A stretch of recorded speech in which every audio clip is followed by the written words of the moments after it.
You're listening to WZYE 95.9 FM. You are listening to WZYE 95.9 FM, the most influential name in Caribbean radio in the tri-state area.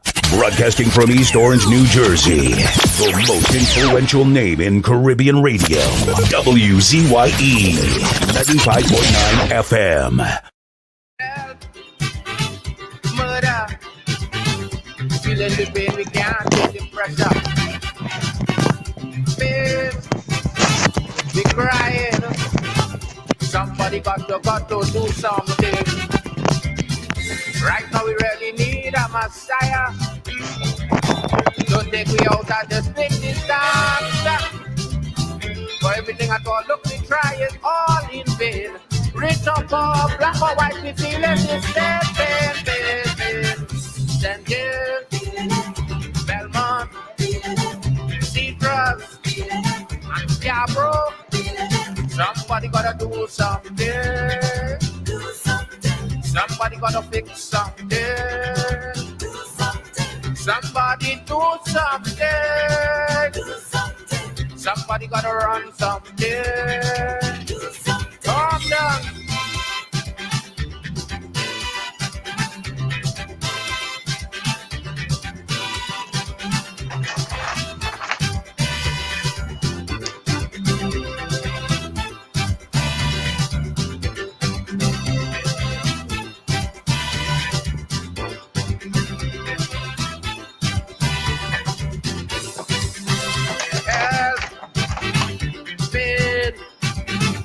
Only losses today and no gain. Hell, fire. Somebody got to ease up the pressure. Like nobody seems to care about the poor. All them rich people close up their door. And who have the head to carry it through and through. Only care about themselves. And that's for me and you know. Then dance. Belmont, Labrador, Arima. Somebody gotta run something. Somebody gotta fix something. Somebody do something. Come on.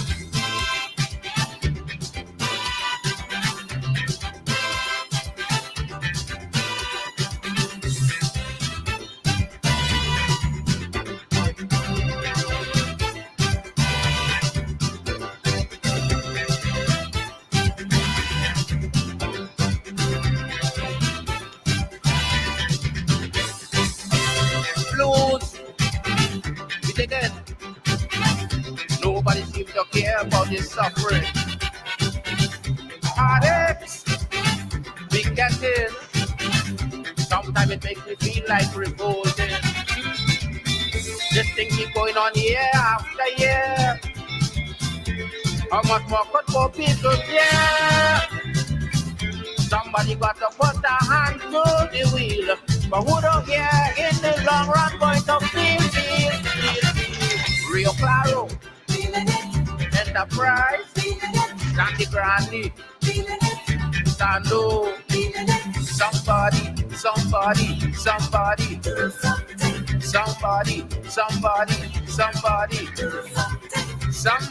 run something. Somebody gotta do something.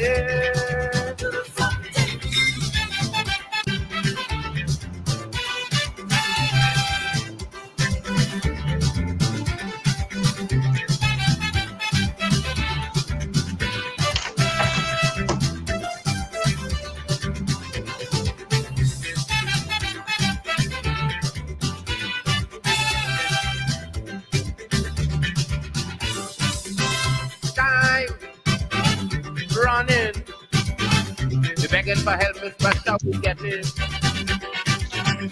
Youth, dying, we are still that got to do something. Somebody got to do something quick. The human time of done started yet. And if you don't do something and turn the thing around, when it pops, I don't know where they point to run. Them dance, Aranas, Lavandi, Toko. Somebody gotta do something.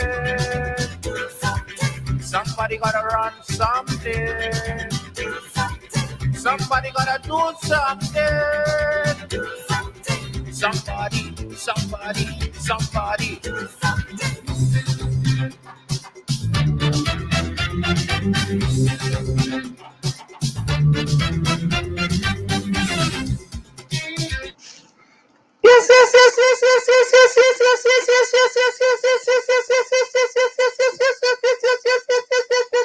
Let me say a special hello to all the WZYE 95.9 FM listeners. Of course, ladies and gentlemen, it's in the village with the dark triplets on WZYE 95.9 FM.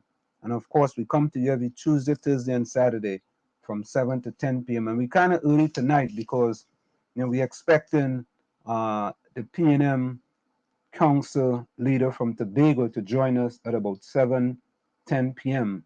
So let me bring in other new. Let me say welcome to Diana, Waveney, Benskin, Stormy the Storm, McDonald. How are you doing, Diana? Why you putting Stormy up in the background? Stormy have nothing to do with this. All right. Leave little Stormy alone. He was helping his mommy all day in the porch. Okay. Tired. Let me say welcome to Gary, TNT, the Phantom, Mahabir. Good evening. How was everybody doing? Fantabulous. And let me say hello to no other than the man himself, Marshall Tommy Nisbet, the commissioner in Newark. Welcome, Tommy. Good evening to everybody in the village. It's a pleasure to be here. Well, listen, I ain't wasting no time tonight. I excited tonight, boy. Here's why I excited. And only bear with me. I have all kind of dental work going on, so bear with me. All kind of. Anyway, first in the village tonight, for the first time in a long time, is Hailey. Watax. Hailey inside. But this time, boy, things changing in the village. Second was Troy Smith. Third was Troy Smith. Fourth was Troy Smith. Fifth was Troy Smith. Sixth was Troy Smith. Seven was Troy Smith. And then, of course, Nadia come 8, 9, 10, 11, 12. My John, UNC, Lavantil, Jarubia friend. Nah, I think you switched that around. How's it Yeah. You rig it so that Hailey could come in first. No. I don't. Yeah, transparency and accountability. Yeah. In the village is transparent. Then we have, of course, Joan. Then we have Takesha. Of course, Takesha inside in the house. Yeah, we go deal with Kamani in a little bit. Takesha. Yeah, we go deal with that. Rajvi inside, boy. Rajvi inside. Hey, look my partner Anderson Wilson, boy. Anderson Wilson, boy, man, we partner. That we become partner, you know. Yeah. Of course, Anderson Wilson is Since Anderson gone PDP, we can't hear from him at all. Anderson gone PDP. Gary, behave yourself. Anderson, let the people know if you're going PDP, you know, because I don't know what's going on. Anyway, look, my partner from Chumaka, Curtis Montushar, Sharon Bernard, let me say welcome. Hey, look, my friend all the way in Mississauga, Toronto, boy. Albert, PNM, Montana, boy. Hey, Jimmy's G, good afternoon. Albert Montano. But already starting early tonight, and we're not going to waste. Why you chopping up my name? My name is Albert. No, it's Albert PNM. When you're Albert. When you're from Chumaka, you say Albert PNM Montano. Oh, Lord. You didn't know what Chumaka was from until you was in this program, so you should. You're right. You're sure. I didn't know if it tell me to give me $1 million, I would lost in Trinidad, Chumaka. You know where Roxburgh is? Yeah, of course I know where Roxburgh is. And where Roxburgh is? I know exactly where Roxburgh is. So don't even go there. I Is go it on to the, Roxborough is it on the all eastern or the eastern, the western, the northern, or the southern it side down of Tobago? it down on the side where Gemma's is, down by Argyle Waterfalls, in that direction. Right? Yeah. I don't know. I don't know about that. If you're heading to Argyle Waterfall, you'll pass that way. Gemma's and all of them along, or you may hit it before or after. I don't know, but it's in that on that side of the island. Tommy, you know where Roxborough is? Anybody from I spent Tobago on chat? I spent lots of time in Roxborough, and Huh? she's right. She's Thank right. It's in the vicinity of Argyle. talk your All talk. Talk. right. The Bajan girl know what she talking about. Watch yourself. All right. All Watch right. All right. yourself. I do a Well, whole lot of let, humanitarian work in that area. Watch yourself. so let's bring in Okay. the leader of the PNM Tobago House, PNM Tobago Council, no other than Mr. Ancil K. Dennis. Mr. Dennis, we want to welcome you. But before we welcome you, there's just a few other people we just normally, we call this a village. So in the village, we just bring all kind of different people in the village. And in the village, we have a young lady by the name of Diana. She says she know where Roxborough is. And I'm sure I is a Bajan and I know where Roxborough is, okay? it's I Roxborough, know. it's not Roxborough. Just call Hello. it Roxborough. Hello. That is phonetically correct the way you from Chumakak. All you don't know how to pronounce nothing. No, my Good. father, let me correct you. My father living in Roxborough. My father is a Roxboroughan. Yeah, all of them Chumaka. I is a Bajan. We are taught proper English. Okay, all right, all right. So, Mr. Dennis, it's in the village. We have that the person you just here is her name is Diana, that's called her the Storm. We have another person by the name of Phantom, Gary Mahavi, and we have another person by the name of Tommy Nesbitt. He's a commissioner here in Newark. And let me say, Mr. Dennis, is it okay if we call you Mr. Dennis? Mr. Dennis Ancil, it's fine. But you almost have a name similar to mine. So my name is Ancil. No. Ancil and Anselm is too different. Don't even go there. But Ancil, you're looking frightened. Relax yourself. The storm ain't gonna blow you away. You're all right. You're cool. I like your red shirt, I have one too, Good. That was given to me by a very good friend. She's deceased now, but I just hold on to it good for long, But don't look frightened. You're looking frightened. Take a drink and relax, man. Relax yourself. Not at all. It's not my first interview. All right, good. First time in the to, village, though. First time in the village. Yes, first time in the village. So let me say good evening to all the fellow villagers and listeners and viewers across Trinidad and Tobago, across the Caribbean and other parts of the world, and the radio station. You're being heard across here in the United States too. Ladies, he good looking for so, you married, Ancil? Yes, I am. Oh God, he married all you. Don't go there. All right, go ahead.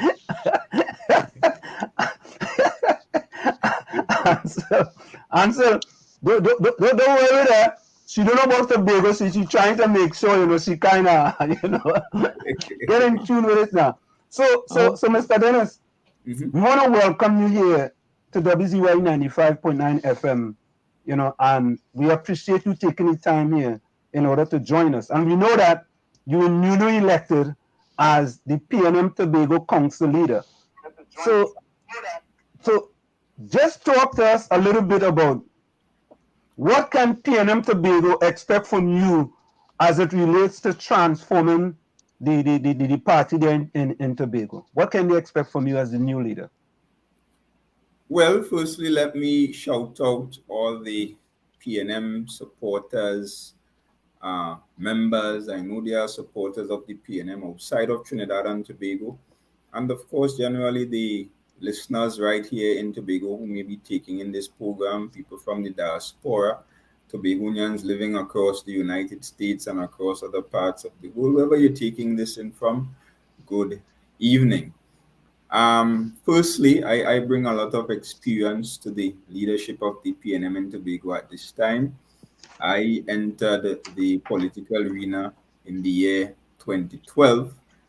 December the 4th, 2012, I was officially screened and selected as the PNM's candidate for the Buku Mount Pleasant electoral district at the age of 25. By the time the election came around, I think it was January 23rd, 2013, if I remember clearly, I was 26 by then, which means that I'm in the political arena for 9 years thereabout, and it has been 9 years of learning, it has been 9 years of development, 9 years of ups and downs, criticisms, praises, 9 years of growth and development, 9 years of making mistakes and learning from those mistakes, and 9 years of successes in terms of serving the people of Tobago and contributing to the development of this island, which I love dearly, and the country by extension. And based on that, I bring much experience to the table at this point in time. And of course, the leadership qualities, the requisite leadership qualities, communication skills, people skills, management skills, leadership skills that is required for this difficult rebuilding process during this period. And I want to say as well that people ought not to count the PNM out at this time.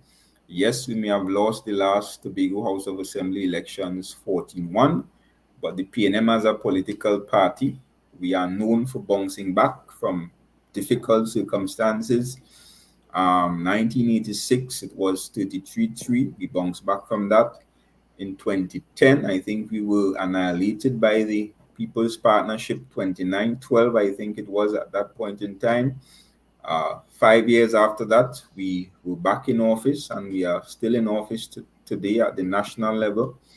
And even in the last Tobago House of Assembly elections, the People's National Movement got 12,000 of the votes cast. So this means that there is still a solid base, a solid support base for the People's National Movement in Tobago upon which we can rebuild.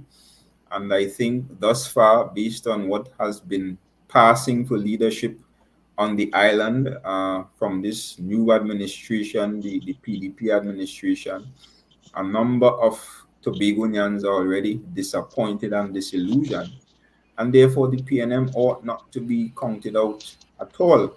And I'm looking forward to providing the required leadership to ensure that we are able to bring the party membership together, to ensure that we are able to once again appeal to the people of Tobago, to earn their trust and to once again earn their support as the administration of choice in the Tobago context and, of course, the national context by extension, because as you will know, there are 2 Tobago seats that will be contested at the next general election, and therefore we are preparing for that as well. So I'm looking forward to the challenge, and as I said before, I bring a wealth of experience, a wealth of commitment as well to the table at this time, and I'm looking forward to, collaborating with the team, because it's not just the political leader. There is a team of 16 other members that form the executive of the Tobago Council: Chairman Larry Paul, Vice Chairman Charles Adams, Lady Vice Chairman Kamaria London, PRO Shamari Hector,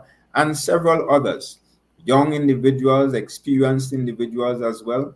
And we are looking forward to operating with the kind of commitment and bringing the required capacity to the table to ensure that we are able to lead this party through the difficult period. Mr. Dennis,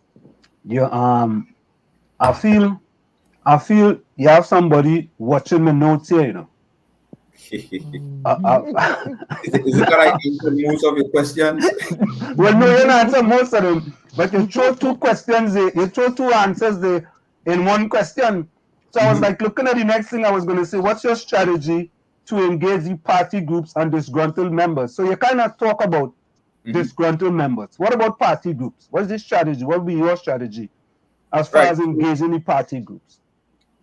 Right. So there are 3 pillars that we intend to look at for the next couple months, or it may even take us into the first year, depending on how the situation goes, because we plan to continuously assess the situation, assess the temperature within the organization, and that will determine the strategies and the changes in the strategies as we move forward.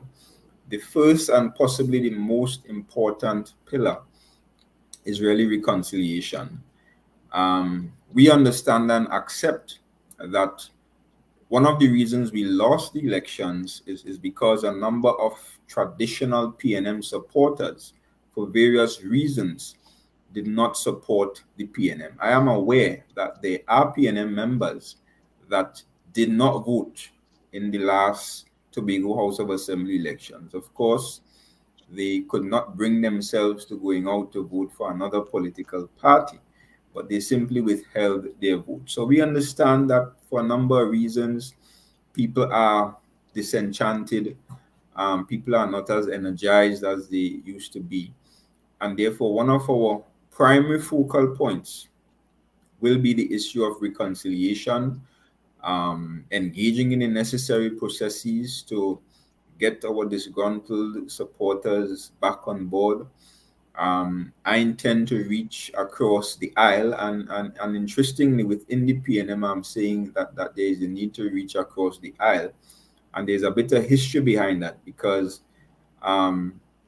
we moved towards having internal elections, and you know, in that arrangement, it's one man, one vote, and what that caused is a similar situation to what you have in the United States electoral process, where each political party, the Republicans and the Democrats, will have their primary elections, and therefore you have Democrats campaigning against Democrats. At one point, it was Hillary Clinton versus Barack Obama as the front runners, and recently it was Senator Biden versus, I can't remember who was the other front runner for the Democrats, and then of course the Republicans, the same thing. So we had a similar thing in the PNM through the internal elections, where the various persons vying for the position of political leader will put together their slates and they will campaign vigorously, hoping to win the leadership of the party. And that unfortunately created a situation where you had factions within the organizations. People were not able to recover, and therefore we were not able to really coalesce and unite as a party leading up to elections. And to this day, there is still some element of division, and therefore I intend to treat with that. I am reaching out to supporters of the previous political leaders, Kelvin Charles and Mrs. Tracy Davidson Celestine.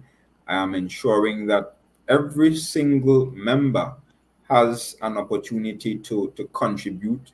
Apart from the executive, there are a number of committees to be appointed with various responsibilities, and you will find that those committees are open to all people who may not have necessarily been supportive of me being the leader at this time, have been called to the table to participate in the rebuilding process. Because my position is that it's one political party, it's one PNM in Tobago, and it's time for us to really unite and focus on the objectives at this point in time, which is to return good governance and leadership to the island of Tobago in the shortest possible time. So reconciliation is one major area, and of course that will involve the participation of the party groups.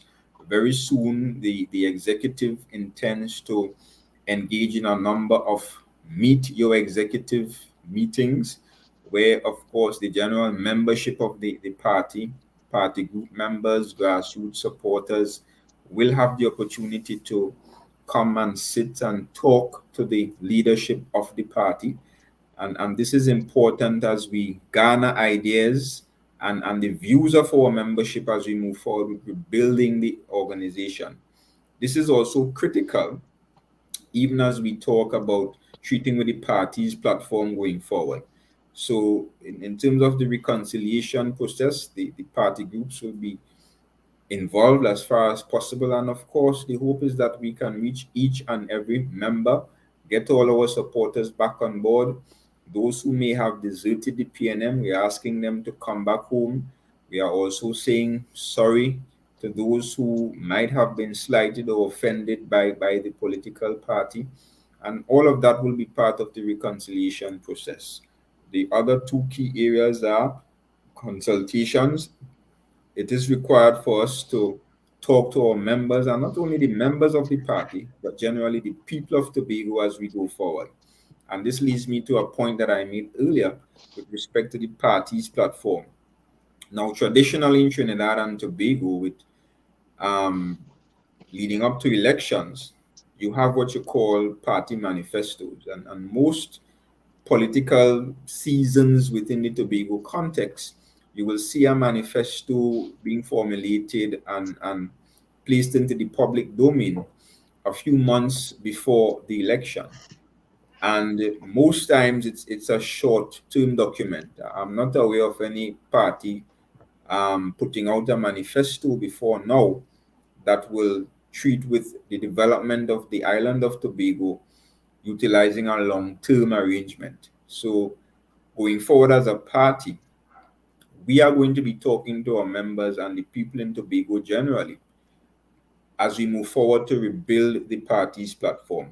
Those set of policies, those set of programs, those set of ideas and philosophies encompassing all the developmental areas of the island of Tobago: tourism, agriculture, the general economy of Tobago, youth, sports, community development, renewable energy, energy generally. And we are going to develop a party platform, and it's not going to be short term. It's not going to be based on a year or 2 years or even 4 years, but we are looking at a 25-year developmental framework, strategic development framework for the island of Tobago, and we are looking at the period 2025 to 2050. So of course, to come up with something like that, it requires consultations like we have never done before. It requires us to talk to every sector in Tobago: the young people, the old people, the farmers, the fishermen, the hoteliers, the entrepreneurs, the NGOs. It requires us to talk to a lot of people. And that will be part of our consultation element, which I believe is very key to the rebuilding process going forward, because it's not only about rebuilding the political organization called the PNM, right? But it's really about treating with Tobago's development in a way that it has never been treated with before. Of course, as a new leader at this point in time, I come with fresh ideas, a new way of doing things, a new perspective on Tobago's development. And it's really about getting the ideas and the views of the party membership and the people of Tobago generally, even as we put that forward in the very near future to the people of Tobago. And the final pillar is really people development, which is very important. We want to raise up strong, committed leaders with capacity within the People's National Movement in Tobago. Yes, I understand and I accept that the focus tends to be on the political leader, but I believe that as a leader, it will be foolish and irresponsible of me if systems are not put in place at this time to raise up future leaders. And yes, there are persons with capacity, especially among the younger population in the party, persons with talent, persons with the necessary leadership skills, qualified individuals who can be exposed to training, development, and even mentorship opportunities to really prepare them for political leadership in the future. So it will not be a situation where 2 or 3 months before the elections, we are now seeking to find candidates. We are hoping to put into a training program a pool of about 40 to 50 persons, especially the younger persons within the party. We are hoping to put them into that training program, provide training in a number of areas, from leadership to communications to governance to public speaking. And the expectation is that by the time we get to an election in the next 4 years or before, that these individuals will be the ones to raise their hands and say to the leadership of this party, send me, right? I am prepared, I am ready to represent at not only an election, because I mean, running for an election and winning the seat is one thing, but being able to provide the necessary leadership skills, whether it be as secretary of a division or assistant secretary or as an assemblyman representing an area, or even as a chairman or a director on a state board or whatever is required, that is really a different kettle of fish. So we want to prepare our people, and of course, generally, the party membership generally can look forward to opportunities for education and training and development as well, because I think it's important for us to educate our general membership and even the population about not just the party's affairs, but also this whole issue of governance and how the public sector operates. Because I think we still have a number of persons that are not informed enough about the operations of the Tobago House of Assembly and the government generally. So I see it as necessary for the political party to invest in that training and development exercise. And also I see it necessary for us to invest in the education of the public generally when it comes to political matters and the governance of their island of Tobago.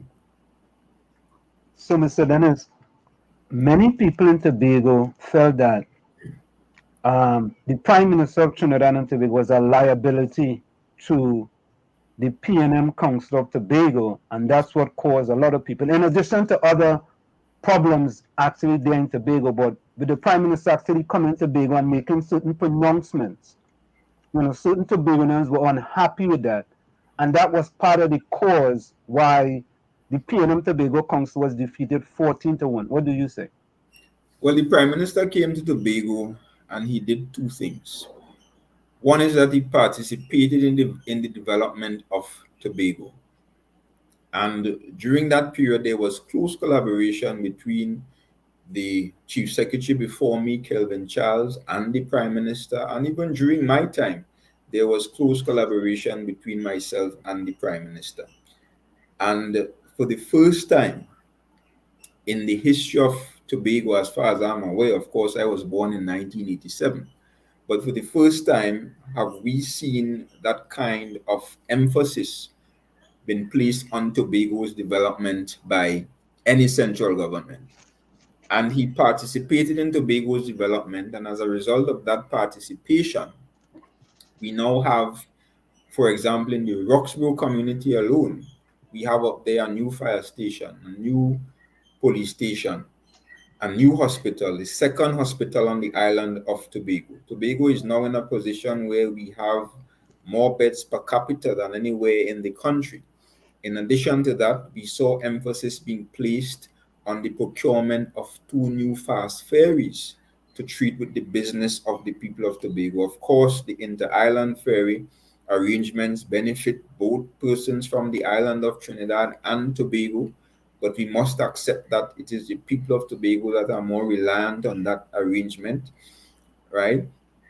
And therefore, it was the first time, as far as I'm aware, that any central government placed that kind of emphasis on Tobago's development, right? So the Prime Minister has thus far been an asset to the people of Tobago. I'm not even talking about the PNM, but to the people of Tobago, right? The Prime Minister, Dr. Keith Christopher Rowley, has demonstrated his commitment. He has demonstrated his Tobago-ness. And even under this new administration, we look forward to the central government playing a significant part in Tobago's development.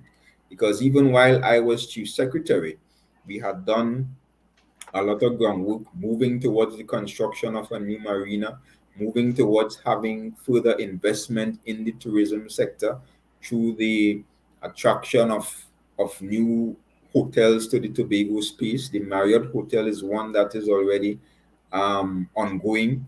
And we have, of course, the new airport terminal that the people of Tobago are looking forward to. So I'm saying the Prime Minister has placed tremendous emphasis on Tobago's development, not only with his mouth, but with his actions. And of course, utilizing billions of dollars in taxpayers' money to ensure that the people of Tobago get the kind of attention and the kind of development that is required for our progress. So, Mr. Dennis, someone in the chat is asking, is there any relationship to Miss Dennis, who worked at the Mount Irving Hotel in the period 1976 to 1979? Maybe if they have the full name. What's the person's full name? Albert, if you get the full name first, Albert, we'll ask him the question. Yeah, but once it's a Mason Hall Dennis, it's definitely a relative. I think all the Dennises in Tobago are related. Now, Mr. Dennis, we just ask these questions from in the chat. Anytime somebody comes, we just ask the question and we ask them as is. We don't try to, change the question or anything. So somebody asks, question, Mr. Ancil, what will you and your team be throwing at the people this time? I know the last team threw food cards and it didn't work. So any new plan? Well, in terms of throwing food cards, it wasn't a matter of throwing food cards. We were in a pandemic. As a matter of fact, I had the privilege, and I will call it a privilege, of leading Tobago during the most difficult period, or one of the most difficult periods in my lifetime, right? Through a pandemic where thousands of persons were suddenly rendered jobless because of the impact it had on the tourism sector. People who were once working in hotels, who were once working in the tour operations, who were once plying their own business places, food businesses, bars, restaurants, etc., suddenly found themselves incomeless and jobless. And therefore, we had to intervene. And one of those interventions was, in fact, social support. And it wasn't even just social support. We also supported a number of businesses to the tune of millions of dollars in grants. We injected millions of dollars as well into the agriculture sector, where a number of farmers were able to benefit from grants as well, to improve their capacity and their production levels, so that we could move Tobago into more productive levels of agriculture, right? So it wasn't a matter of throwing food cards. We did what we felt was the responsible thing to do, to take care of the needs of Tobagonians and to support the most vulnerable persons during that period. And here's another question, right? This is Albert Montano. Mr. Ancil Dennis, are the PNM Tobago supporters happy with Dr. Keith Rowley outburst before the THA elections and threats? Well, I'm not sure what outbursts and threats they are talking about. I remember... I think when there was something that if you vote for the PDP, you'll see, you will get something, or there was something to that effect. I don't remember exactly what it was. He did warn the people of Tobago. Right. I am sure the people of Tobago are now understanding what the Prime Minister and others on the platform, like me as well, what we were referring to, because the same kind of victimization, the same kind of bacchanal and contention between Trinidad and Tobago, the same kind of poor leadership that we were speaking about during the campaign trail, is what the people of Tobago are experiencing at this point in time. And today, 50 more persons were fired by this Tobago House of Assembly administration under the guise of restructuring, right? And what we have, and the leader of the PDP said it, that there will be no justice for people with big red flags and people who wore PNM jerseys and those kind of things. So what we are seeing is an unprecedented level of political victimization in the history of Trinidad and Tobago. Over 200 persons have been fired by this administration thus far, right? So Dr. Rowley did warn the people of Tobago. I did as well. And therefore, exactly what we warned the people of Tobago about is exactly what we are seeing happening today. Well, Mr. Dennis, isn't that part of the politics, though? When the PNM is in power, the PDP suffer, the PDP people suffer, and when the PDP is in power, the PNM people are going to suffer. For example, if there are boards under the PNM will put most of their people in those boards. If the PDP comes into power, the PDP will want to put their people in those boards. So those PNM people has to go. Isn't that just the politics of Trinidad and Tobago? Well, I don't know what happens in Trinidad, but I'm saying in Tobago, an island of 60,000 persons, contract employees, right? Whether they supported the PNM or the PDP, whether they wore a red jersey or a black jersey, I am saying those persons should not suffer job losses as a result of political victimization. Now, you mentioned boards. Board appointments are not considered employment. And of course, there are some persons that will be deemed political hires, of course, advisors to secretaries. I do expect that my advisor, who advised me during my time as chief secretary, to be the advisor to the current chief secretary. I do expect people like personal assistants and personal secretaries to the various members of the executive council under the PNM to be still employed under this PDP administration. And those persons are what you call political hires. But I'm saying outside of that and board appointments, persons have constitutional rights to employment, right? Political affiliation is a constitutional guarantee in this country, and people should not be victimized for that. And the chief secretary is on record, unfortunately, saying that they will be getting rid of political hires. And I'm saying 200 plus Tobagonians have lost their jobs, or in Tobago parlance, we will say they lost their work. And in many cases, in all cases, as far as I'm aware, they were not political hires. It includes persons who applied for jobs, right, because they saw advertisements in the newspapers. They responded to these advertisements.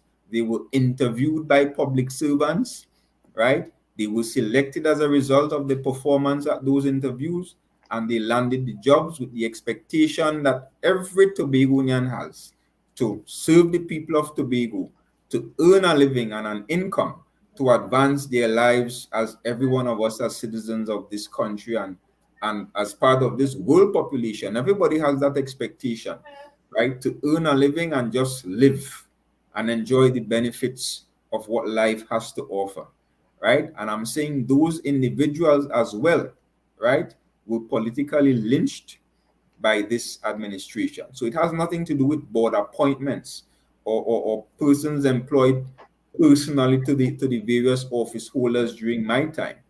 Persons as well who went through the processes outlined in the public service to get their jobs are also being dismissed left, right, and center. And as I said, 40 more were added to the list today, and it's now close to 300 persons or even more that have suffered unemployment in that way during what is already a difficult period. And I'm saying Tobago is too small for that kind of behavior. And I want to address something, because you said as well that this is what normally happens in the political arena. That is not the case in Tobago. Again, I don't know about Trinidad, but I'm saying that is not the case in Tobago, because I have asked, I've done my inquiries, I've done my research to find out if when the PNM came into office in 2001, if previous public servants were treated that way, and nobody could support those claims. So I'm saying it's the first time, as far as I'm aware, that this is happening in the Tobago space, where people are being fired, contracts not being renewed, people are being terminated suddenly, right, like a thief in the night, simply because of their political affiliation. It is wrong, it is unhealthy for democracy, and it is certainly a wicked thing. So hold on a second. If so, I have a question. This is Gary Mami. How are you doing, brother? Welcome. Thank you for taking the time. If a person's contract is up and it's not renewed, I don't think we can cast blame on the new administration for choosing people that they want there. If it is something different. Let me say, if the contract wasn't up and they want to fire that person, then that would be a different case. And you will find that in a high number of the cases, it was not a matter of contracts coming to an end. Some persons are being fired in the middle of the contracts, some of them in the first year of 3-year contracts, right? So it's not a matter of contracts coming to an end. And I'm saying even if a contract comes to an end, then what happens to what happened to performance appraisals? Why should I come to the end of my contract, have a good appraisal which shows that I'm performing my job description, I am performing my rules and responsibilities? In a lot of noise. I have a question for you, Mr. Dennis. Just one. Mhm. Ooh. You mentioned rebuild. I heard you said that word rebuild, right? You hope to rebuild. Yes. Are you hearing me? I'm hearing a I'm lot hearing of. a lot of noise, a lot of feedback. I'm not sure what's causing I it. don't know who's it. Right. Rebuild. Is that possible with Dr. Keith Rowley at the helm of the PNM? What is it with Dr. Rowley? I'm not sure which country.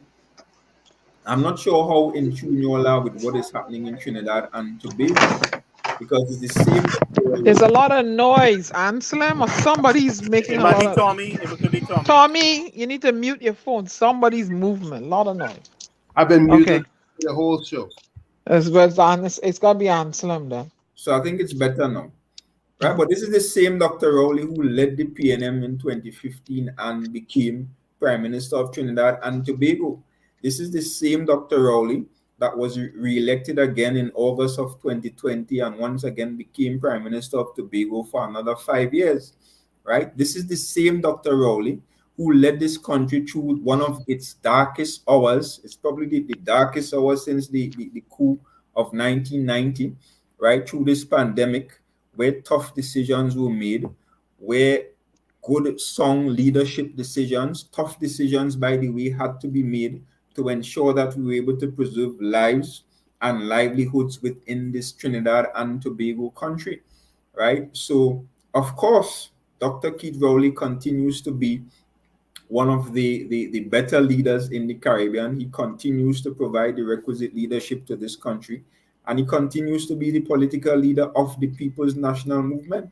And let me as well place on record that as a Tobagonian, I am proud of the contributions and achievements of a Tobago-born Prime Minister at this point in time, leading Trinidad and Tobago in what is a very difficult period.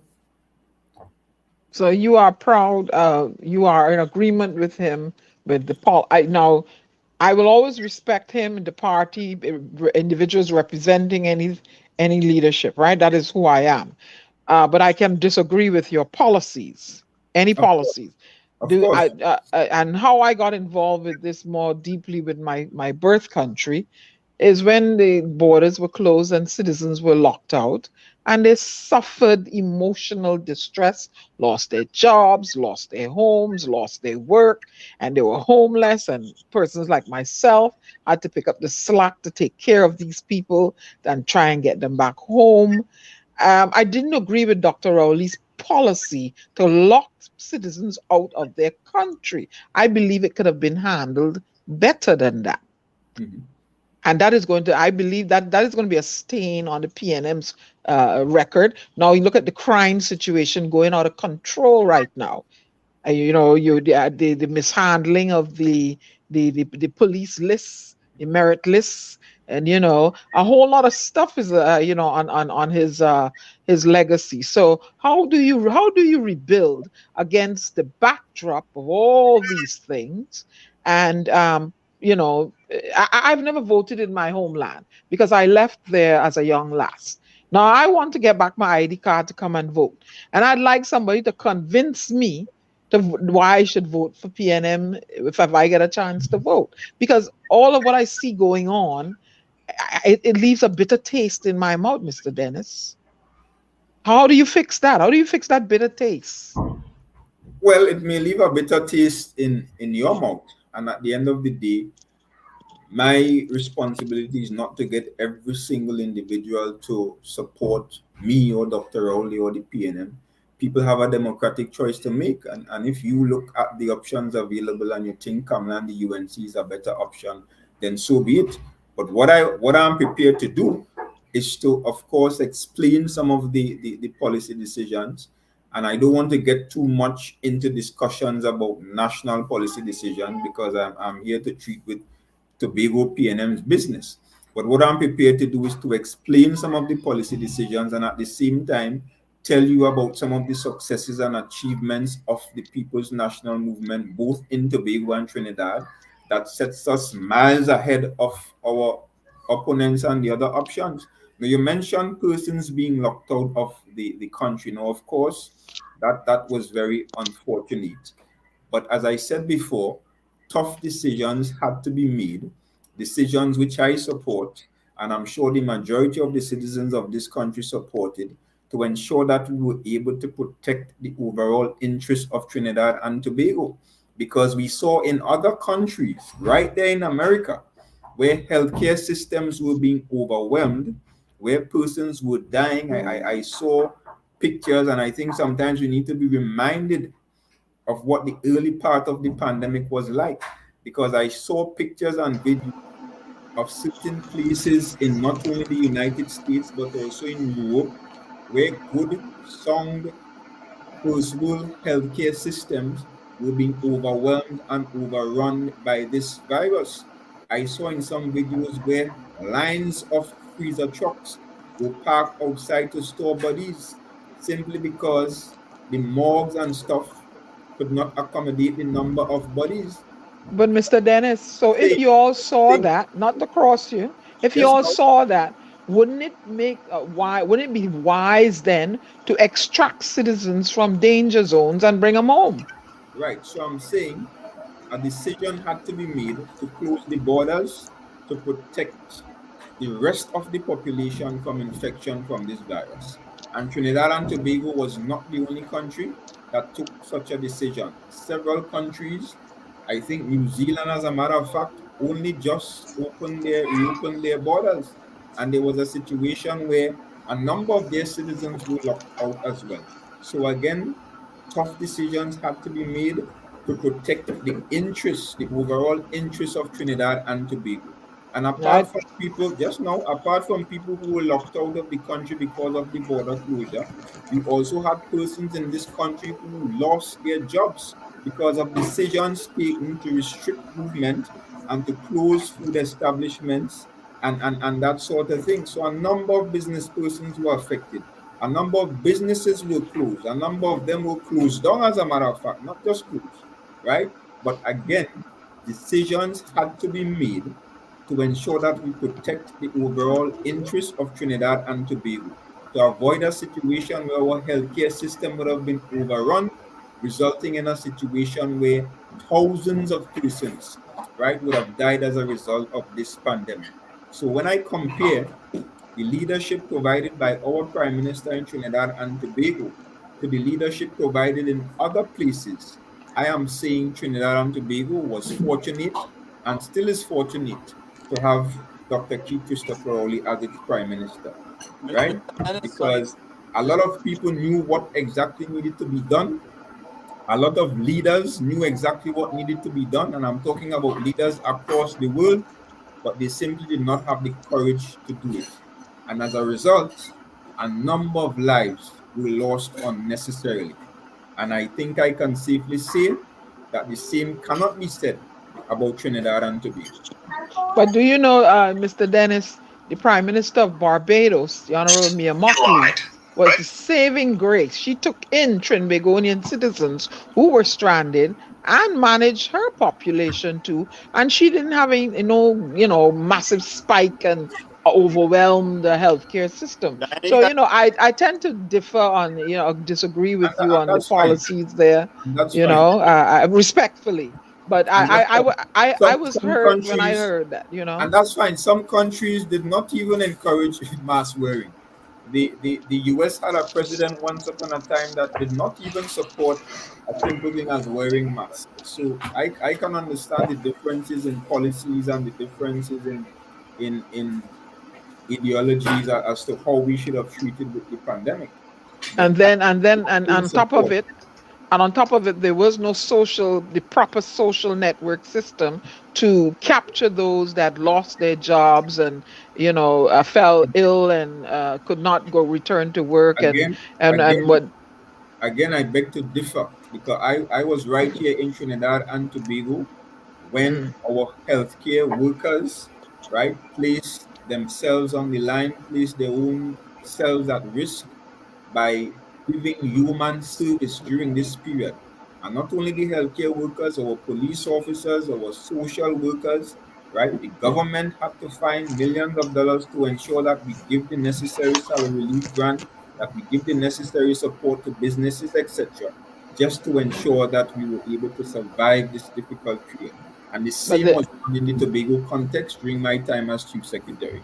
But there were millions there were a lot of people. I wouldn't say millions because Trinidad is 1.6, Trinidad and Tobago. But there were lots of people who fell through the cracks in during the pandemic, and as a result, landed on WZYE humanitarian list, on my humanitarian list. And I can give you a long list of individuals that I assisted with all kinds of things, up to and included mental health counseling, which is referring them.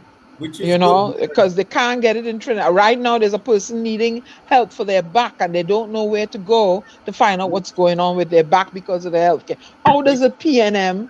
How can the PNM fix this, Mr. Dennis? How can the PNM fix this so that Trinbagonian citizens will feel, and the women don't feel safe? How do you get a police commissioner in place, a minister of national security? How do we get it working, Mr. Dennis, for all citizens?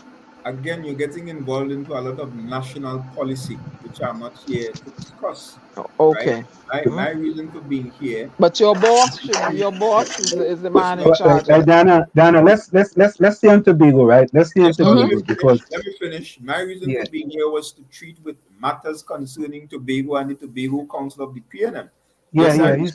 I responded to some of the issues raised about the national circumstances, but I don't want the interview to move in that direction. My apologies, but Trinidad and Tobago is one country. My apologies, sir. All right, y'all go ahead.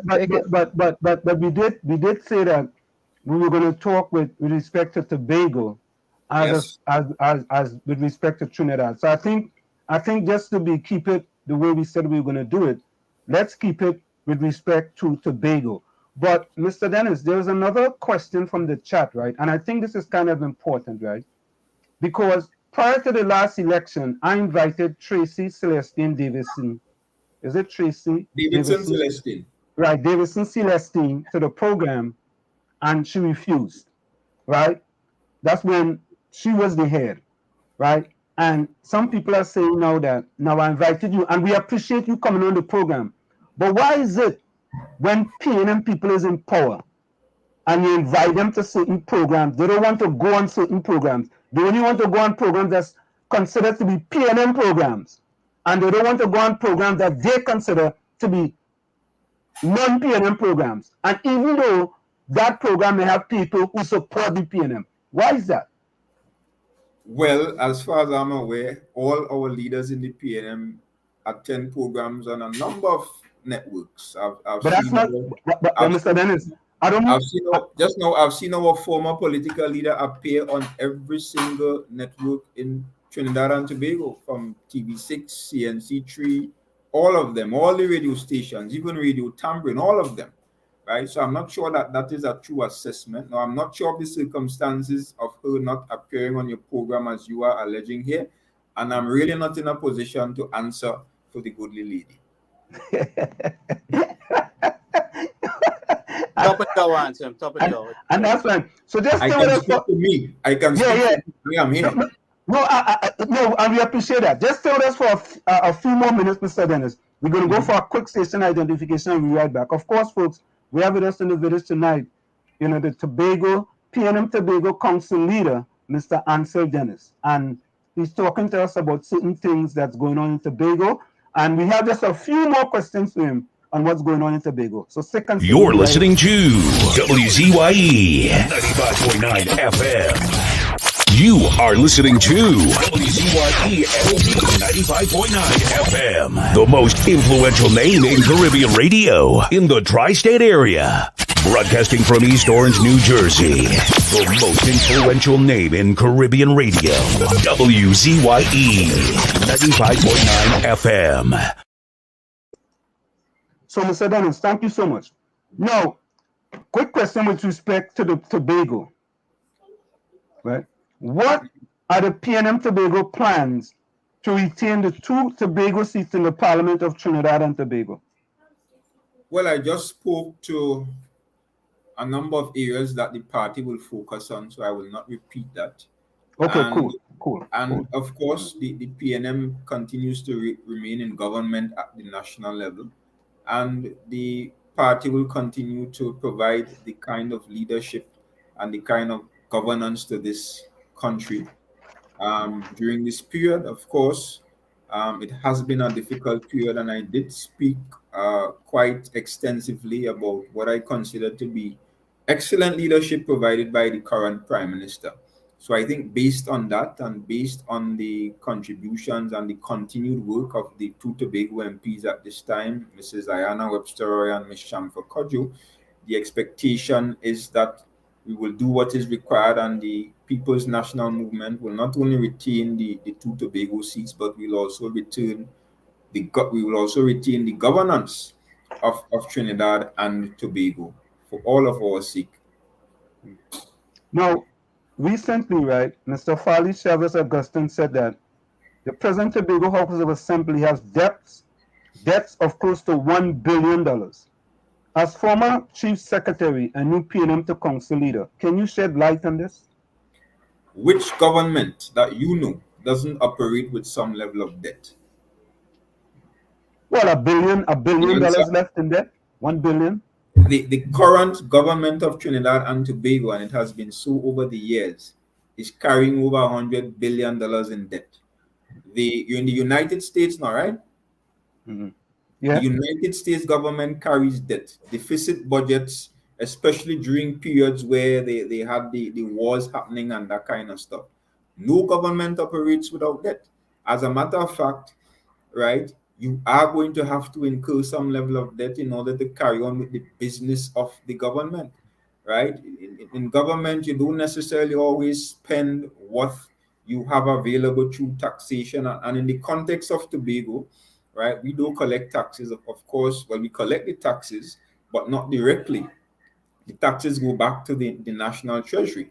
So we get our annual subvention from the central government.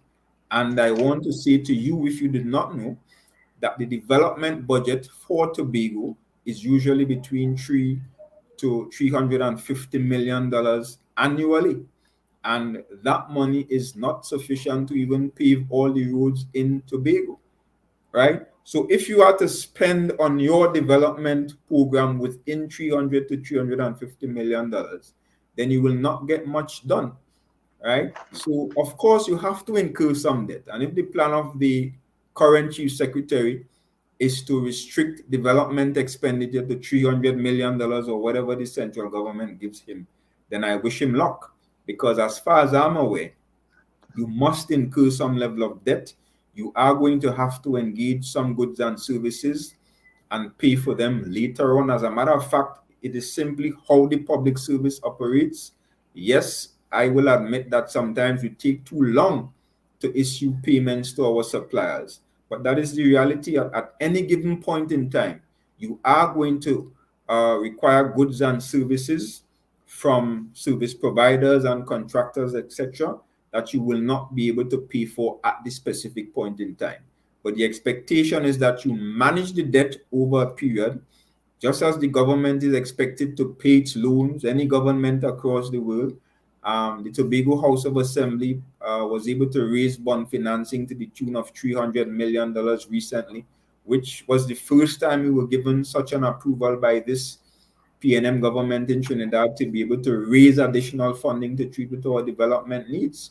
But governments all over the world service debts. They run deficit budgets. They pay loans. They engage in raising bond financing. They engage in public-private partnerships. They engage in a number of activities to be able to service the needs of the citizens they serve. So that is nothing new, and it is inevitable. So Mr. Dennis, if we see the new THA increasing debts from 1 billion to 2 billion, you wouldn't criticize them. You and the PNM Tobago Council wouldn't criticize them, right? I will criticize them if CPEP workers continue to be paid late, I will criticize them if suppliers of goods and services to the THA and contractors are not paid in such a way that will prevent them from going bankrupt. My issue is not the debt. My issue is management, and the management of the debt and the overall management of the THA's fiscal resources.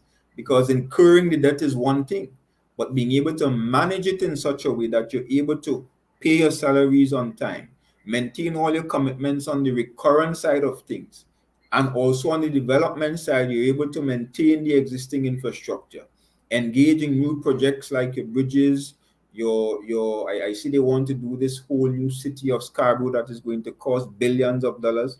The THA will not have billions of dollars to do it. Guess how? Do you think that's a good idea for Tobago? Yes. Yeah, but guess how they're going to do it? Debt.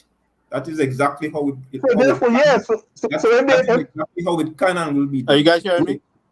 Right. So if it goes to extra billion, and that's for the betterment of Tobago, you should be okay with that, right? As I'm saying, as long as CPEP workers and other workers in the assembly are not being paid late, which happened a couple months ago, by the way, and as long as the providers of goods and services to the THA are not being rendered bankrupt, then it means that they are managing the situation properly. And to me, that is what is important, because the THA under the PNM has had to manage that situation for the last 21 years. And under your watch, CPEP workers and other workers were never paid late? Nope, not to my knowledge. Especially 3 months late. I like the answer, not to my knowledge, right? So, so does that mean to say you ain't sure they were paid late once or twice, or? Well, obviously, just like it made its way into the public domain when CPEP workers could not get their pay for, I think it was 2 to 3 months, it would have made its way into the public domain even faster under the People's National Movement Administration. So I'm saying that did not happen under my watch. But also, Mr. Dennis, isn't that because of the allocation coming from central government was delayed? No, not as far as I'm aware. Okay, all right. So, Diana, you want to say something? No, I'm good. Drinking tea and minding my business. No, here's another one, Mr. Dennis. We see there is a marina pod. Yes, Gary. Okay, because my mic was muted for a while. Anyway, so Gary, hold 1 minute. Gary, hold 1 minute. Go ahead, Gary. Go ahead. So what I'm saying, debt is understood, but when you don't see the accountability for the debt, that is where there should be cause of concern. But I want to know, what is his plans? Should he get elected in the future for Tobago in growing the economy of Tobago? What would he do to help grow the economy of Tobago, to increase its income, in Tobago? Well, I will continue doing exactly what I was doing as Chief Secretary. Place tremendous emphasis on agriculture. During my time as Chief Secretary, we were able to engage in a farmland development program, which allowed us to begin the process to place fertile Tobago lands in the hands of some 200 farmers. Some of them did not have adequate lands before. Some of them already had adequate lands, but they had the capacity to increase their production. So we were in the process of doing that. I hope that this new administration follows through on it. In addition to that, we were able to give a number of farmers grants and loans to increase their production as well. In addition to that, we established a new TADCO company that would have brought tremendous improvements to the marketing arrangements for that sector, and will also be able to exploit our agro-processing opportunities within that sector. In addition to that, we started developing a number of new sites and attractions on the tourism side. There was the establishment of the new Boko Boardwalk. There were plans as well to establish other tourism and socially friendly spaces in other parts of the island of Tobago to ensure that we create spaces not just for our tourists when they arrive, but even for our local people in Tobago.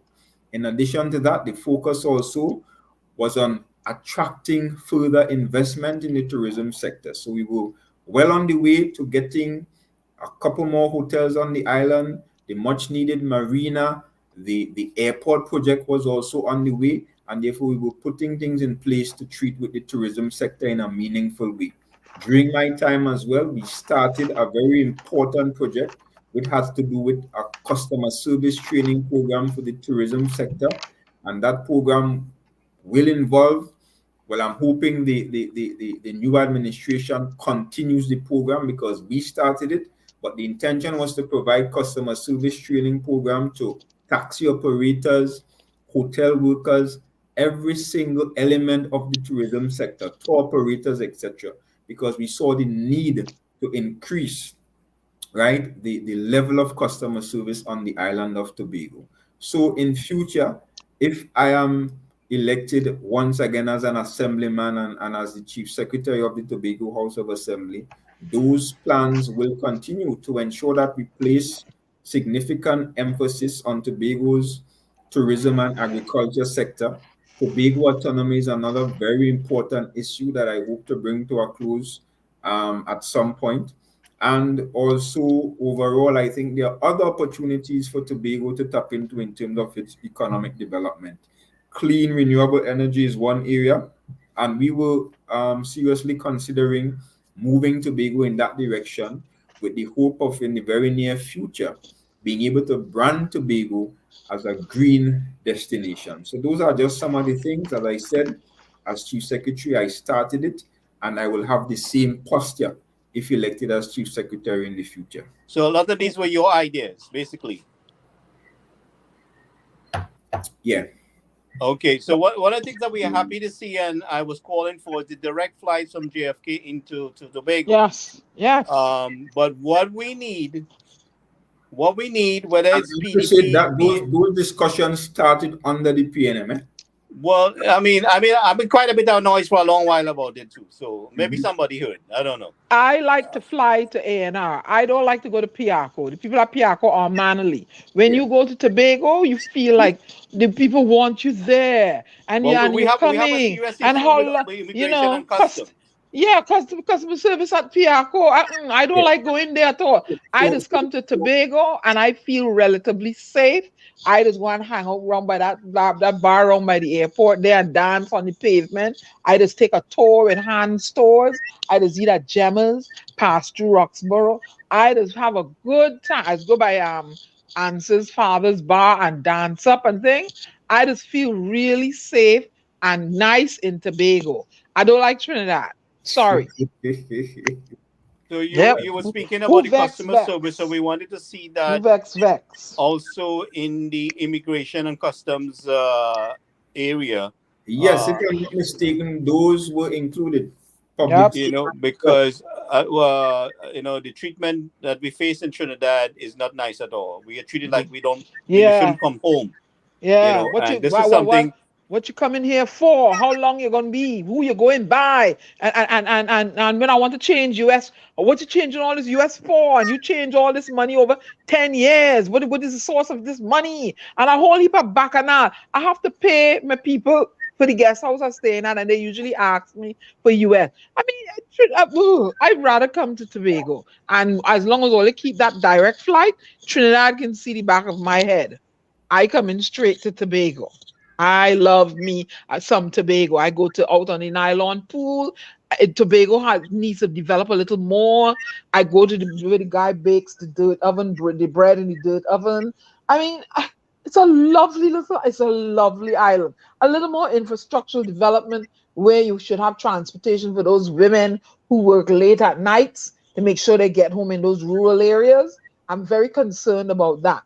I need to see, little more better infrastructural transportation issue, because I rode all around the island, so I know what I'm talking about. And I feel I could come out walk from my shades there in that area I stay, that Strawberry Branch Road, and walk and go about my business, and ain't nobody trying to rob me, rape me, thief me, nothing. I feel safe in Tobago, relatively safe, and I want it to remain that way. I want to remain that way. Good. That is the intention. That is the expectation. That Tobago will remain clean, green, safe, and serene. Well, on this side, we are hoping and expecting that you keep the communication and build on the communication with us outside the country. This is what we have a big issue with. We feel there's a lot of disrespect to us outside here, and we have a lot of Trinbagonians who are highly skilled. Trinbagonians. Put the Bajan in there. This ain't got nothing to do with Barbados here. Please. Hey, this is a Trinidad and Tobago thing. Hello. So we have a lot of Trinbagonians who are highly skilled, can make a tremendous contribution towards our country and growing economy. And there seems to be a lack of understanding or acceptance with the central government. And we would like to see that change. You know, don't want to hear from we. You seem to be a very engaging guy, which I am very impressed and I like. I like what I see. And I'm hoping that we can build on this. He handsome and he married, but oh God. Well, listen to me. This is a man-to-man thing. This is no man and woman thing. So let me ask this question, right? Mr. Dennis, there's some concerns how Trinidad treats Tobago like a stepchild. And as I told you, my father from Roxbow, when I come to Trinidad... Roxborough? What do you mean Roxbow? You would go and write down on the exam and you will fail. Is it Roxborough or Roxbow? You go write that in the exam and you go fail. Go ahead. Let the man answer the question. Roxborough. Thank you. No. All the years I come to Tobago. Nobody never tell me no Roxborough. Thank you, Mr. Dennis. Thank you. When I start going to ask a car, you say you're going to Roxborough. Roxborough, they go carry a grenade. Well, unfortunately, I have like 2 more minutes. All right. Actually, take time. So here's the last question. This is important as far as the central government of Trinidad treating Tobago like a stepchild. What are your thoughts on the Marina project that was recently presented by NITCO? It was something that happened in 2018, and it came back again. Well, if you were chief, how would you deal with that? Balance the needs of Tobagonians for development and the central government over exuberance. Would you say this can be a repeat of the Sandals if not managed right? Well, I'm not sure what is meant by central government over exuberance. Well, I mean, I mentioned Constant and Tobago, what they want as opposed to what Tobago wants. Right. So I mentioned before the fact that this central government has facilitated Tobago's development like no other. That marina project is not a new project. It was conceptualized since the year 2018 when the Chief Secretary was Mr. Kelvin Charles and of course Dr. T. Christopher Rowley was Prime Minister. So Tobago needs a marina. Every citizen of Tobago, every resident, of Tobago understands the potential and the benefits that can be derived from a marina in Tobago. Because of where we are located, right, Tobago is not as likely to be impacted by hurricanes as our other Caribbean neighbors, right? Trinidad is the only other Caribbean island that has it better than us in terms of location, right? So a marina is needed. There is a lot of potential in terms of investment opportunities, in terms of job creation, in terms of the generation of foreign exchange, a lot of benefits to be derived from a marina in Tobago, right? So there's no question about that Tobago needs a marina. Now, of course, it has to involve the Tobago House of Assembly. There must be consultations and discussions with the Tobago House of Assembly. But guess what? That is exactly what transpired in 2018 when this project was conceptualized. There was discussions with the Tobago House of Assembly. There was the involvement of the Tobago House of Assembly, right? When assessments were done in terms of finding the most suitable location, because there were other options, right? That involved persons representing the Tobago House of Assembly. The committee that assessed the various proposals from potential developers included representation from the Tobago House of Assembly.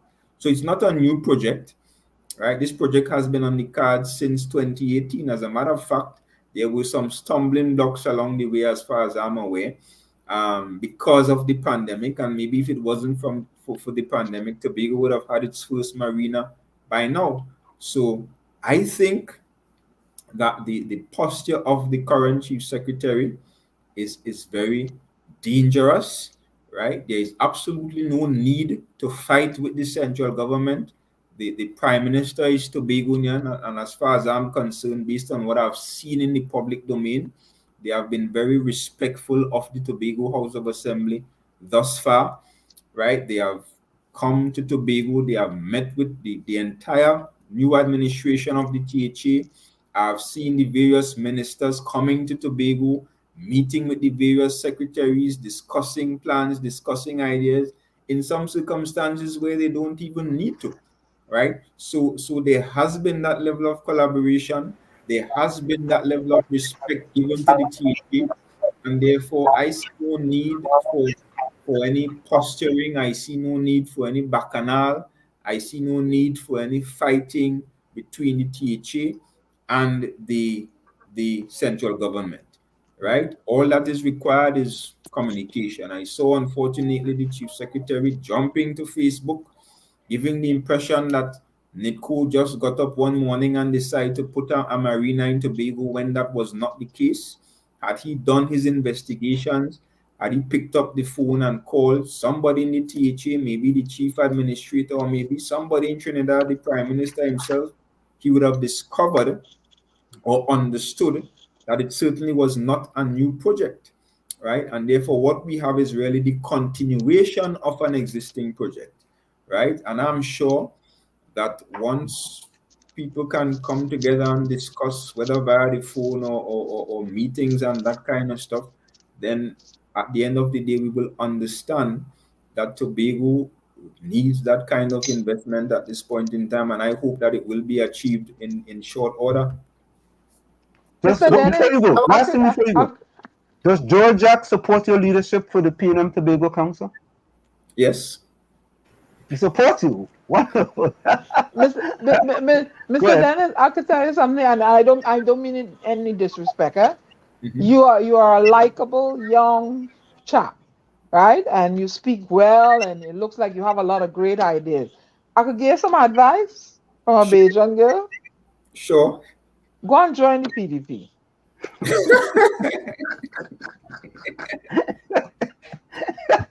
Drink your water. But that is a Bajan girl speaking. I don't take no advice from no Bajan people. I certainly will not take that advice.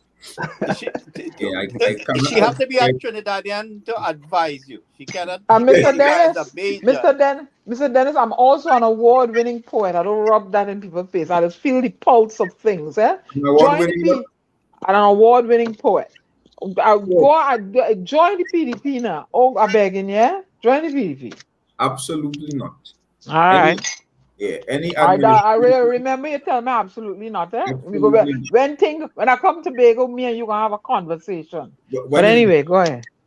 Later on in the year, I have to go to something somewhere. I have a question now. So now the marina is what, an extension of the port of Tobago, or is there a port, an actual port? I've never been there. Well, Tobago, there's the Scarborough port, and no, the marina is separate and apart from the port. It's actually and the marina is to host people with boats coming from foreign countries? Or local boats, or boats coming from Trinidad or other places. Or inter-Caribbean connection. Yes, so it's really for yachts. Yachts. So that's what I mean. Yeah, that's what I'm looking at. So this is something should have been done. Years ago. Yeah. Years and miles down the road, right? Mm-hmm. So these are kind of things that we want to see that you guys move forward. It doesn't matter political side. I mean, if the election is over, so you won one of the seat, right? That was it. You was the guy who won one of the seat, or not you? No. That's Mr. Kelvin Morris. Okay, you guys. Okay. And Mr. Dennis, with that in mind, right? This is the last question. What is the dynamic between the minority leader and the THA, and you as the political leader of the PNM Tobago Council. Do you guys have like shadow members, shadow assembly person for each one of those 14 assemblymen in Tobago? Not yet, but we intend to implement a similar arrangement. I wouldn't call them shadows, but you remember that political leadership training program that I spoke about earlier? Right. That will be one aspect of it. So I wouldn't necessarily call them shadows. And the minority leader and I have a very good relationship, and we will continue to have the necessary collaboration going forward. Well, I want to say, Mr. Dennis, that we appreciate you giving us the time here in the village to the Dark Triplets on WZYE 95.9 FM. Any closing words before you go? Well, let me just say it was a pleasure being here, and I'm hoping to come again sometime when... Oh, we want you to come again. But listen to this. Listen to this. I am going to say this. We want you to come again, but we don't want you all to come just when you're all in opposition. When they're in opposition, they want to come, but when they get in power, all of a sudden their phone number changed, the WhatsApp not working, the Messenger not working, the Facebook block, the Instagram block, the TikTok block, everything block.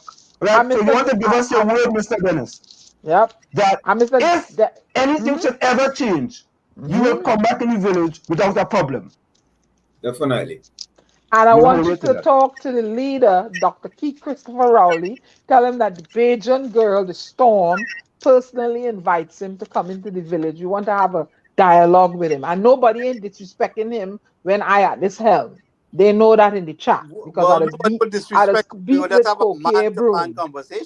I just beat with Cokie Broom. They know me well. So you tell Dr. Rowley, we're inviting him here in the chat. No so problem. Finish your closing with Mr. Dennis. Yes, so it was indeed a pleasure, and I'm hoping to be back again sometime. So the people of Tobago and even members of our diaspora can look forward to continued and improved interactions between them and the Tobago PNM. And I look forward to contributing at this point in time to the rebuilding of the party. And critical to that is really consulting with our people, talking to them, hearing about their needs, hearing about their ideas, their aspirations as we move forward to building a stronger Tobago PNM. Thank you so much. It was a pleasure. Indeed. Have a good evening, everyone. I'll look you up when I come to Tobago. We're going to have some crab and dumpling. No problem at all. Or tattoo and dumpling. And don't play, I don't eat tattoo. I don't eat rat in helmet. And don't play up dodging me, and let the wife know who I am, right? When I call you, all right? Have a good day. Okay. Take care. All right. Bye-bye. So there you have it, folks. Now, you guys notice I haven't said a word. Why is that? Because there was nothing to say. Okay. All right. Same playbook. The man say he will do the same playbook. He'll do the things the same way. Let him come next time. We go deal with him on the next time. But somebody mute my mic, eh? Anyway. No, I didn't mute it. I didn't touch no mic. Well, because maybe it's even here, Gary, I cannot unmute your mic right now. I am clicking unmute mic, and then what it says to me? Let me click it. This is what it says. Can't unmute your guests because they choose to mute themselves. That's what it says. Is that cheap phone you buy? Cheap thing. Let me do it again. Can't unmute your guests because they choose to mute themselves. So I can't, even though I have the board, I can't unmute your mic because you choose to mute yourself. If I mute you, then I have to unmute you. But if you mute yourself, I cannot unmute you. Like, for example, I just muted Diana. Right? Unmute yourself, Diana. A couple times I tried to jump in and no, I can mute your mic. I mute your mic, no, Gary. I mute your mic. So Gary mic is muted by me. You just unmuted your mic. I got that message just there when you did that. So you must have touched something by mistake. Anyway, so there we go. Um, I want him to come back because I want to deal with him on the issue of the Prime Minister locking the borders and locking our citizens out. We want to discuss this. Right. So what we could do So we when he give him a comes chance back, today. right? When we come back, we can talk about the central government and the reaction towards Tobago. Right? We could deal now with the information from the central government and Tobago. Because right? you see, Ancil, some people think that closing the airport was securing the border. Okay? And I want to give them a little more education. And I know you and Diana will jump in, right? About locking your people out, not putting anything in place to secure them. And we have to scramble to get money to fund them and do GoFundMe and all kind of crazy thing. And night and day try to accommodate them, communicate with them because they can't get through to nobody. Yep. Right? And not one of our foreign services was available.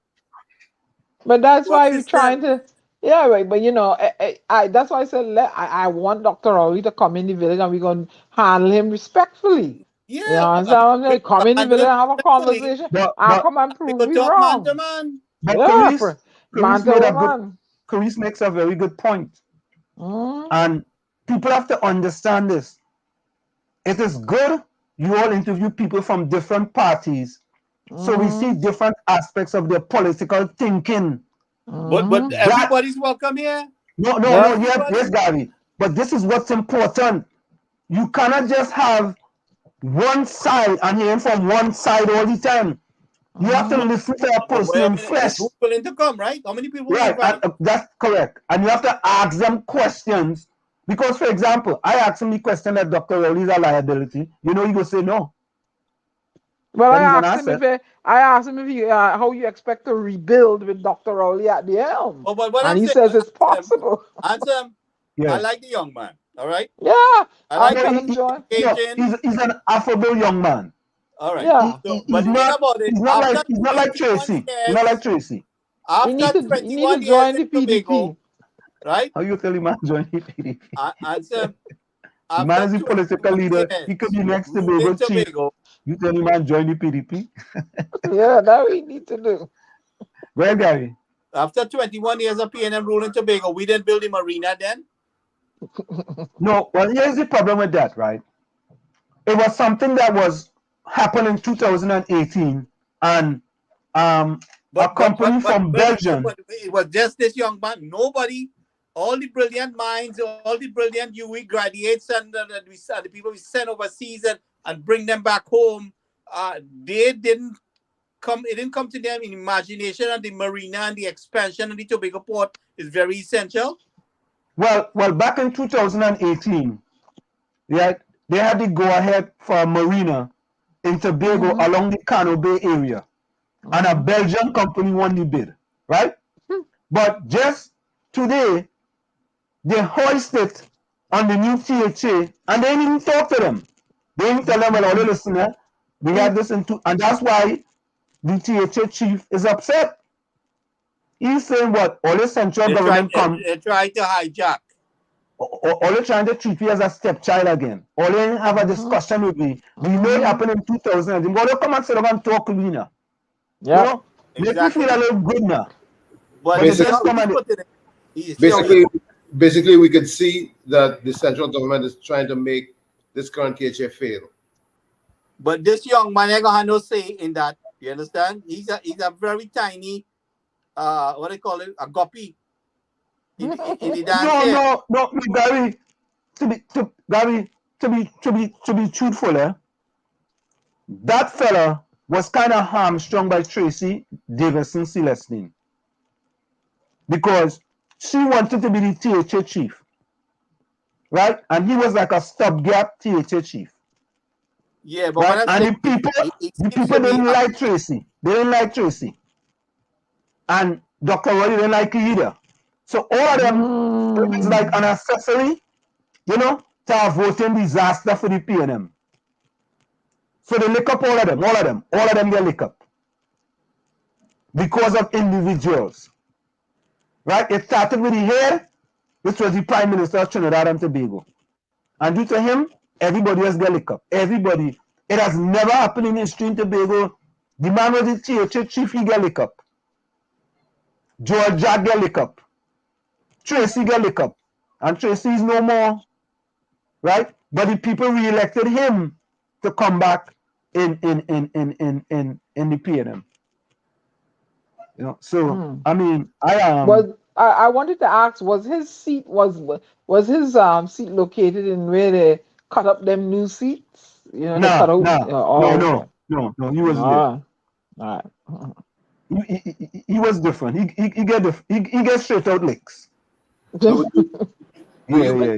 Are we? Do any of you believe that he is a match for Fali Augustine? No. Nope. But you see, but have you all checked his track record? Track record, but he has good intention. No, you see, you're just saying that you have to check his track record. I don't think No, Diana. Chavez. Diana, don't forget, I am the one that coined those two guys transformational leaders, And I have to tell you that if the PNM had put Ancil Dennis in front of Tracy, they could have won a few more seats. Oh, okay. The people was unhappy with Dr. Rowley. They want no parts in him. Right? He should have never gone to Tobago because he messed up the whole thing. He should have stayed out of that politics. Right?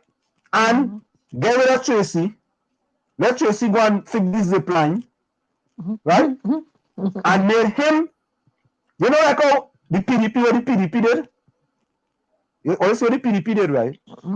Watson Duke step aside and he let Fali, right, be the front in order to become the THA chief. But your friend ain't going and do that. He wants to. You call him a despot. You want to hold on to leadership. So let him continue now. All the continue so. PNM continues so now. Go ahead. It was impossible for Rowley to not become involved in that THA election. Why not? Why Tony? Well, it would have, in the eyes of the PNMites, it would have looked as though he's abandoned his party in Tobago. Tommy, we could say that Watson Duke abandoned the leadership, right? No, he did not. He worked behind the scene. So Dr. Rowley could have done the same. But Watson was on the ground. Rowley could have been on the ground too if it was a different scenario. I mean, he didn't. He evidence right here. Rory should have been on the ground all the time. He was the prime minister. How many times he does go over Tobago? Nah, what's that? He should have just started Tobago politics. Now answer, we can't say that. Gary, they don't like him. He's a liability. If he had been doing the right thing all along, they wouldn't have no problem with him. They don't have a problem. He's a liability to them people in Tobago. They don't want him. They don't kick him out in 1986. They send him flying. And you coming back. What? You get it was 12-0, right?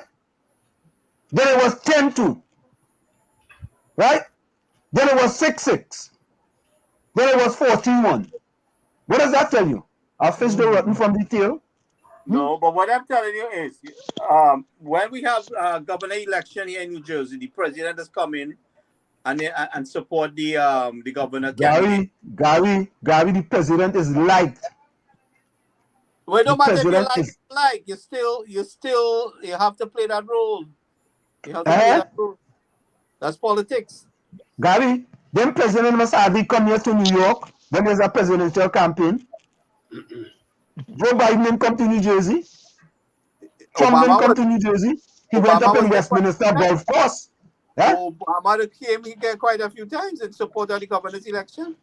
But Trump ain't going. He ain't coming to Jersey. He ain't coming to New York because we don't want him here. New Jersey. He know he's this is. We don't want him here.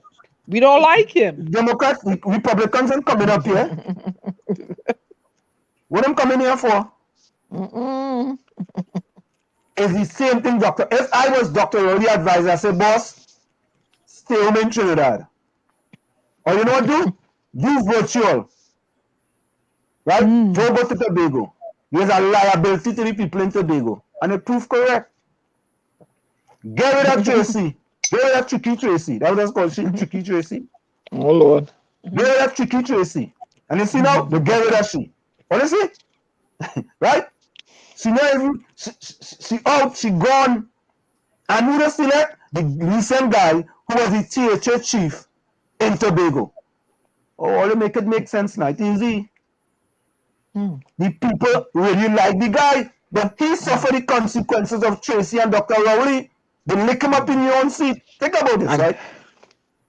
They lick him up in your own seat.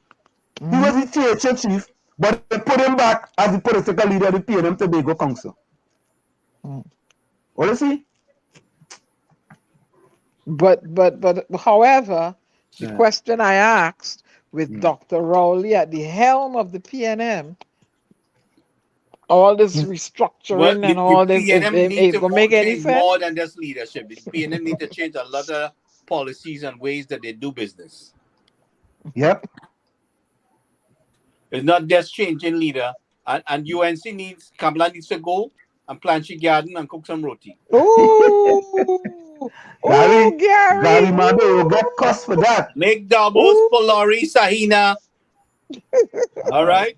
Oh, I didn't give say Anita, Khadijah, Jayanti a chance. Oh, they're going to kill you in the shot. Gary, I disappointed with the UNC, for going after Foster Cummins without any real information. Oh, Lord. Well, you don't know what information they have. I don't know. Well, listen to this, Gary. And that is politics. Gary, if in 2019 you did something nefarious or you was involved in corruption, right? And who was the commissioner of police in 2019? GG. Okay. And who's running for a party now? What's a party now? GGNTA. And who is he running against? Okay. The KCR. Okay. And who does Foster Cummins support? I lost there. KCR. Okay. What's the connection you're trying to make here? Oh, okay. So, Gary, if it was corruption in 2019 under Gary Gifford, and Gary Gifford didn't bring charges, Gary Gifford didn't go to the DPP and tell the DPP, bring charges against Foster Cummins. You will bring it up in 2022, Gary, Diana and Tony, only make it make sense now, man. Wait a minute. How can Gary, if there was information brought to Gary, I don't know the details yet. Gary, you didn't see the document? No, I didn't get a chance to look at that. It come from the police department. Yeah, but I was more focused on the issues of the people getting killed and the child. I wasn't focusing on Foster Cummins and political bacchanal. But Gary, political bacchanal.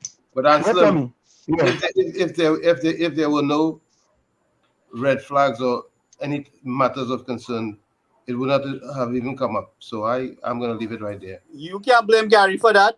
At that point, there has to be some kind of information submitted. Gary, I'm not blaming anybody. I just want you to follow the trail.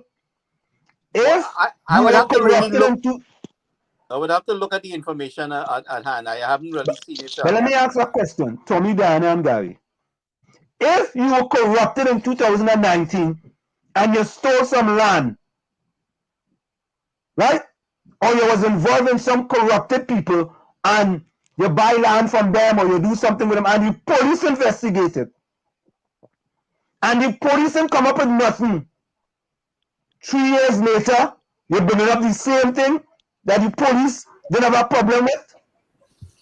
I'm going to make it make sense. Well, I'm not sure if they didn't have a problem or they weren't concerned about what they saw. Maybe they didn't have sufficient evidence to proceed. But Tommy, if they wasn't concerned, what does that mean? They didn't have a problem with it. No answer. If the police, they were concerned. They were all right, they were concerned. And why didn't they do anything about it? Because you don't have sufficient amount of evidence to do anything about it. Okay, Gary. So therefore, they didn't have sufficient amount of evidence. So what does that mean? All right. So maybe what I'm saying that maybe the police didn't have sufficient amount of evidence there. Okay, Gary. I'm going alongside. What does that mean, Gary? Hold on a second. Doesn't mean that evidence is not out there.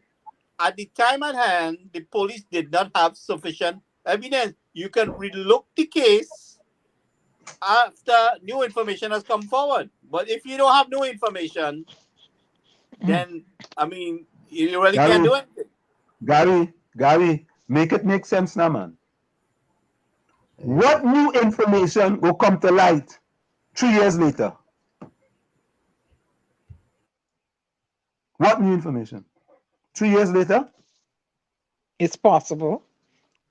All right, Diana, it's possible.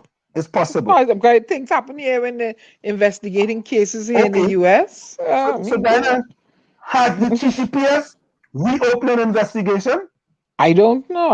You asked a question. It's possible. I don't know. But then the UNC need to tell us that. All right. They need to tell us that. That the TCPS have reopened an investigation into Foster Cummins. I mean, I know bad for Foster Cummins. I just like to speak facts as facts. Right? That is political expediency to me as far as I'm concerned. I find things run backward in Trinidad and Tobago.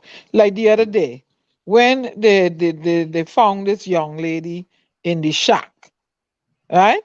Before they stake out the shack to see who it is housing she there. If it's a whole group of them and you nab these people, they just run and snatch her. I mean, but Diana, that's a good point. Diana, look at this. Look at the 2-year-old child. Look at the 2-year-old child. The people in Trinidad killed that poor woman who said that she saw the child and she saw the child make a right. And we can play the video. But I even want to play them video. And 1 minute she have the child, and you don't know if she really catch the child, or you know, she had the child in their possession. But Gary, why are you criticizing her? But what I'm saying to you, why it is that she's saying at one point she had the child in her possession, and then at the same conversation she's saying she was trying to reach the child. So which is it? But Gary, do you know whatever shortcomings a woman has? Do you know the woman is dyslexic? I don't know. I'm asking questions. I'm just saying, so that is cause for concern. Do you know what that woman is going through? Do you know if the woman is a person that makes up stuff? I need to know the autopsy. So until we flush find out how the child, what the autopsy say how the child died. Yeah, but Diana, why Trinidadians criticizing her and saying this is here to jail? This is jail. No. I want the police has to interrogate her. The police has to interrogate her. But jail for what? What she do? But also answer, that same area was searched, left, right, and center. No child around, right? You see the amount of people was out there? I mean, I was amazed to see the amount of people came out there, police and hunters, and I mean, a lot of volunteers. There was a tremendous amount of people there. And Gary, I am happy that plenty people in Trinidad rallied around this 2-year-old. And let me play this. Now, the other question we have, right? This child walked out barefoot on hot tar, right? Asphalt in the hot sun. He could have kept walking in the hot sun. His foot didn't burn him, that he wanted to turn back home. And a whole mile. Yeah. Your child could walk a little bit away from you, but then he will turn back and look for mommy. He ain't gonna just keep going. This child get there on his own. I don't believe this child get there on his own. Nope. Me neither. I want to hear the autopsy, how the child died. But Diana, I don't disagree with that, Diana. But my thing is this, Diana, and Tommy and Gary. You as a citizen of, and there was people in the community talking about, hey, you, and but I'm saying to myself, that woman has a responsibility. Listen, the best thing she could have done was once you see the child, go and take the child, pick up the child, and take the child back home. But she That's the best thing. she ain't know what home it come from. That's what she said. Or she could have keep it in she home till she find out. That I would have hold on to the child, call the police, She could and have done that. yeah. She could have done that. I would have held the child. I wouldn't let it go no further. Yeah, give it, hold it, hold it here out in the gallery or something. Call the police and wait till the police come. That's what I would have done. Diana, are we to crucify that woman because she No, didn't do it? I don't think they crucify her. But I want to know how the child died. There is surveillance video they're expecting to get from the, I guess the oil refinery companies out there.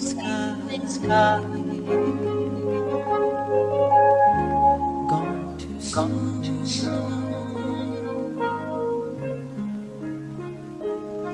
Like a rainbow, fade, love it.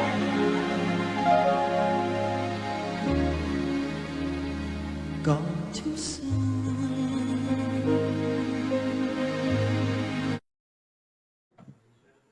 That thing make me cry, man. It is too much emotional grief, brother. It's too touching. Yeah. I think. So I understand that there. What's the name of the company out there now? That's managing the oil business out there. I think they might have expecting to get some footage. The police might be looking at it. So we have to wait. Have to wait and see. But the other thing is that, right? Trinidad. Do we have CCTV cameras anywhere about the place? Do we have? In United States here, you wouldn't believe where they have cameras. But look at the area, Ancil. Look at the kind of house and the quality of place. You can't expect the people out there. I mean, some people might have it, but it's not. I mean, some, it's not everybody can afford that, But let me say this, I want to address some things here in the chat because I think people making some good points. So Hailey says, the woman tried her best to catch up with the child and lost sight of him. Why blame her for what happened? Why? But it's her contradicting statements. Them are the same people who blaming this woman who have a drug dealer in the community and they ain't saying nothing. Them silent. They silent like 24 lambs. They ain't saying one word. Like Chigalos had a song, not one word. None of them, one word. Right? But they want to vilify this woman and criticize her and go in front of her house and all kind of thing. All they too wicked. All they wicked. All they wicked. That's wickedness. Of course, I understand that the story not adding up. The story ain't adding up, but that's wickedness. All they want to crucify that woman. Look, Hailey make a nice good point. When we blame the help, no one will want to help next time. You know what I will say? When you see something, say nothing. That's the new slogan in Trinidad and Tobago. See something, say nothing. Because when you say something, then people and them go criticize you, they go crucify you, they go tell you all kind of things. Look at the woman's statement. She gave the impression that she had the child in her possession. But Gary, that is beyond the point. Right? If she had the child in possession. All right. So listen to this. Think about it. This child walked so far on a hot asphalt, but you and I cannot walk on. Gary, I think there's some disturbing things here regarding the woman's statement. All right. I think. In your room, they're sleeping. And I hear cooking. I was right here cooking. I have a little puppy outside and I just check on him from time to time. And I happen to go and check on him. I watch up and I see a little child in the road. Barely looked like he was 2 years old. Pampers on, barefoot in. No. Does she really know that child is 2 years old or not? Well, she's averaging. Anyway, maybe she knows the child. Maybe she knows the child? Okay. That's a good point, Tommy. Yeah. In the road walking, and he had some kind of paper in his hand. He had a paper in his hand, right? Now, first thing I do, I went to take off my pot. No, but listen, that's a kind of normal thing, right? In it, somebody sees something and they want to take off the pot because they want to force the bomb down or they want to, right? It's a child. Play the whole thing. No, we dissect it. Inside, I hit my husband to get up and I find myself outside. My husband say, no, it probably have a parent there. I say, no, I'm not taking that for an answer. I put the police on my phone one time and I went out. Where my house is, I'm not close to the road. But I still, while I'm talking to the police, I'm walking out, trying to explain to them, trying to get the child at the same time. The lady tell me, follow the child. I keep going. It's heartbreaking and important as the body of 2-year-old Kamani Francis was found in the Guapo River just before 11 a.m. today. So what do we know exactly? Well, members of search teams that recommenced efforts early this morning and made the discovery, like I said, about 11 in the Guapo River. Beyond this point is now cordoned off. The distance from the boy's home to where his body was found is approximately 1 mile. Now, up to this morning, Francis's mother was hopeful that Kamani would be found alive. Now, just to dial back a bit, Kamani, the toddler, wandered away from his T-shaped village home yesterday morning around 10:30. A neighbor who saw the barefooted toddler walking away from his home contacted the police. Now, by the time the officers arrived on the scene, the boy had seemingly vanished. There was no trace of Kamani and an alarm was raised, prompting a massive search exercise involving volunteers, rescue groups, police, the army, relatives, and residents. Those involved combed areas around the perimeter of the boy's home. There was also an aerial search involved. Now, we will continue to monitor the developments and have more for you as information comes to hand.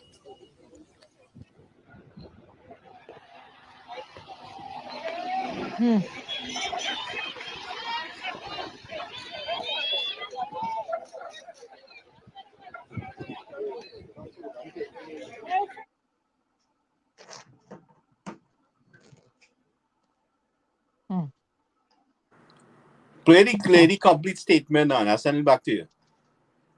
But all right, let me see. Without the news interruption, play her statement so everybody understands clearly. Hold on.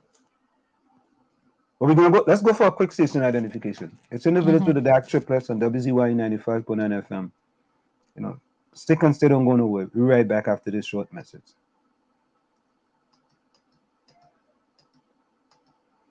You're listening to WZYE 95.9 FM. You are listening to WZYE 95.9 FM, the most influential name in Caribbean radio in the tri-state area. Broadcasting from East Orange, New Jersey, the most influential name in Caribbean radio. WZYE 95.9 FM.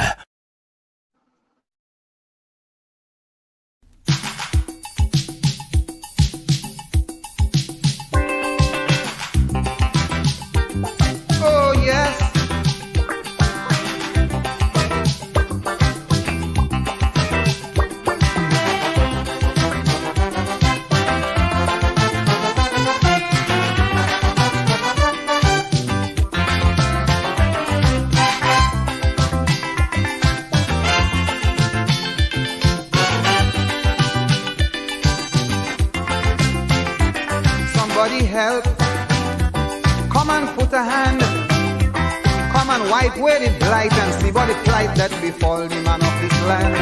What's going on here? I would like to know why the whole world is in a turmoil. So it look as if we fire God from the job and give the work to the Beelzebub.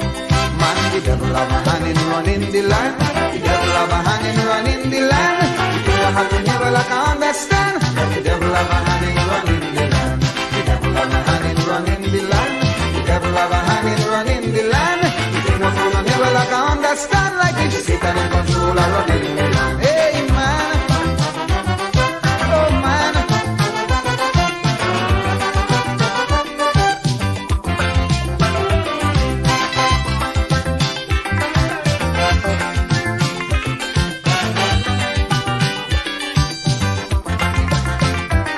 There's only wars and rumors of wars. Incurable disease go from sea to seas and they happen without a cause. Strange phenomena now happen everywhere. The callousness of this world has the world in fear. Politics and weaponry have taken its toll. They have the whole world out of control. Man, the devil have a hand in running the land. The devil have a hand in running the land. It ain't not happening here, well I can understand like it. Oh yes man, the devil have a hand in running the land. The devil have a hand in running the land. The thing going on here, well I can understand like it. Satan is control of running the land. Oh man.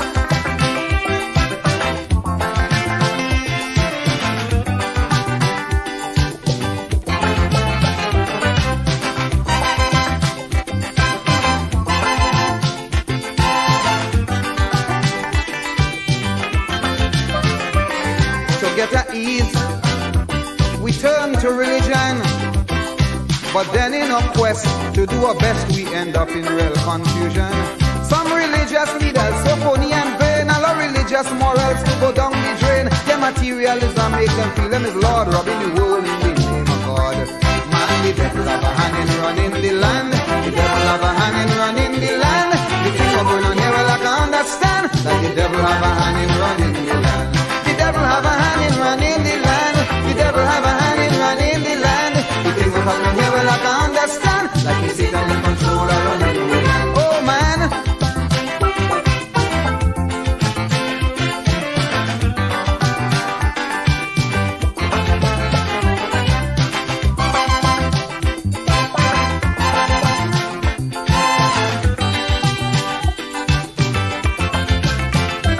Let's take control. Let's reconstruct the world. Sip out all parasites, phonies and blights. What is wrong? Let us make it right.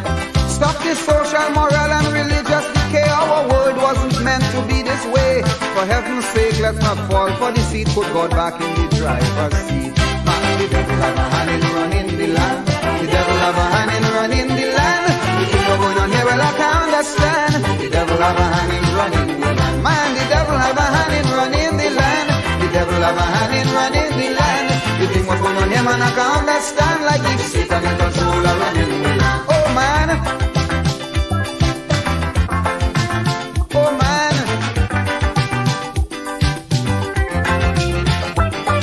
The devil have a hand. The devil have a hand. Oh yes. In running the land. The devil have a hand. The devil have a hand. The thing what happen here I can understand. Like the Satan in control of running the land. We quarrel and we fight. We ain't doing right. Oh yes. The devil have a hand in running the land. We forget what's good. Not doing the things we should. Ah yes man. The Satan in control of running the land. I can't understand why. I can't understand. Oh yes man. Corrupt teachers, phony preachers, bogus leaders, Satan workers. Oh yes man. I can't understand. Well I can't understand. Satan in control of running the land. Place of worship. Show no friendship. Only money. That's all they see. I can't understand. Come on, man. Yes, man. I mean, the devil have a hand in running the land, Lord. The devil have a hand in running the land, man. The devil have a hand in like I understand, like Satan in control of running the land. The devil have a hand, the devil in control, and then he ruling the world. All you know, we just play that song all the time here in the village, right? Mm-hmm. All you know, I tell all you, it's something like every time, every week, boy, it's getting worse and worse and worse and worse. something. I think the police should question that young lady, more extensively. Don't just take this Facebook thing. I'm not saying accusing her of anything, but question her more extensively. I was home, husband in the room there sleeping, and I hear cooking. I was right here cooking. I have a little puppy outside, and I just check on him from time to time, and I happen to go and check on him, and I watch up, and I see a little child in the road. Barely looked like he was 2 years old, pampers on, barefoot in the road, walking, and he had some kind of paper in his hand. Now, first thing I do, I went to take off my pot. I went inside, I hit my husband to get up, and I find myself outside. My husband say, no, it probably have a parent there. I say, no, I'm not taking that for an answer. I put the police on my phone one time, and I went out. Where my house is, I'm not close to the road. But I still, while I'm talking to the police, I'm walking out, trying to explain to them, trying to get the child at the same time. The lady tell me, follow the child. I keep going. I didn't stop. I keep walking. I'm trying to catch the child, but the child wasn't anywhere close to me. When I first saw the child had already passed my house going. I went and I get the child one time. I try to go out. No, that's what people are using. They say she went and get the child. Right? So people are saying that somehow she get the child. Right? Does that add up if you get the child? I mean, that the child is in your possession. How come the child get away? But for me, does she mean she had the child? When she get the child means, anyhow, I'm not going to read in between what the woman means. When I first saw the child had already passed my house going. I went and I get the child one time. I tried to go as far as I could.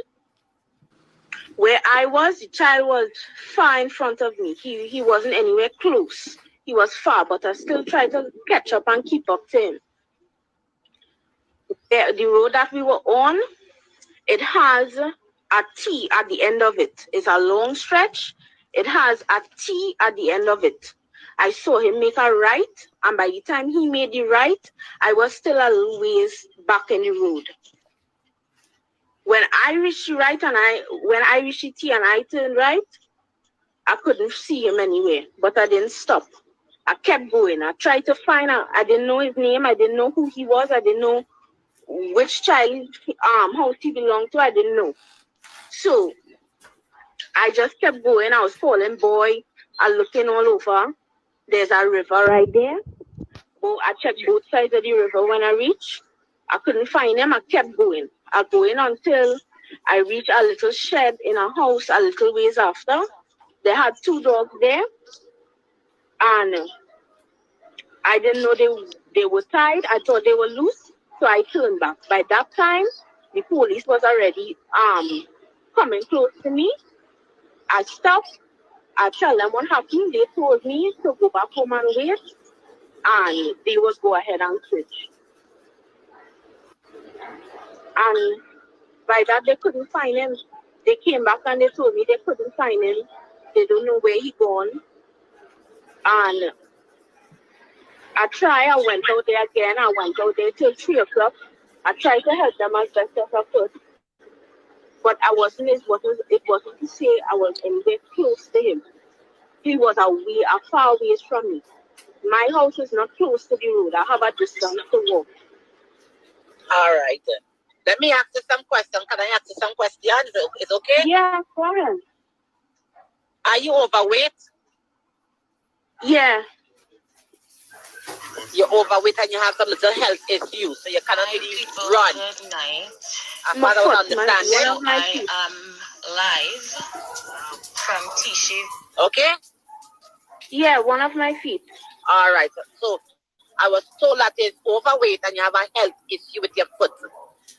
Yeah. And I was also told that they did not know the child belongs to a neighbor. No, I'm fairly new here. I wasn't living here for long. I didn't know who the child belonged to. I just saw the child. I didn't know which house to go to. So I just called police while following the child.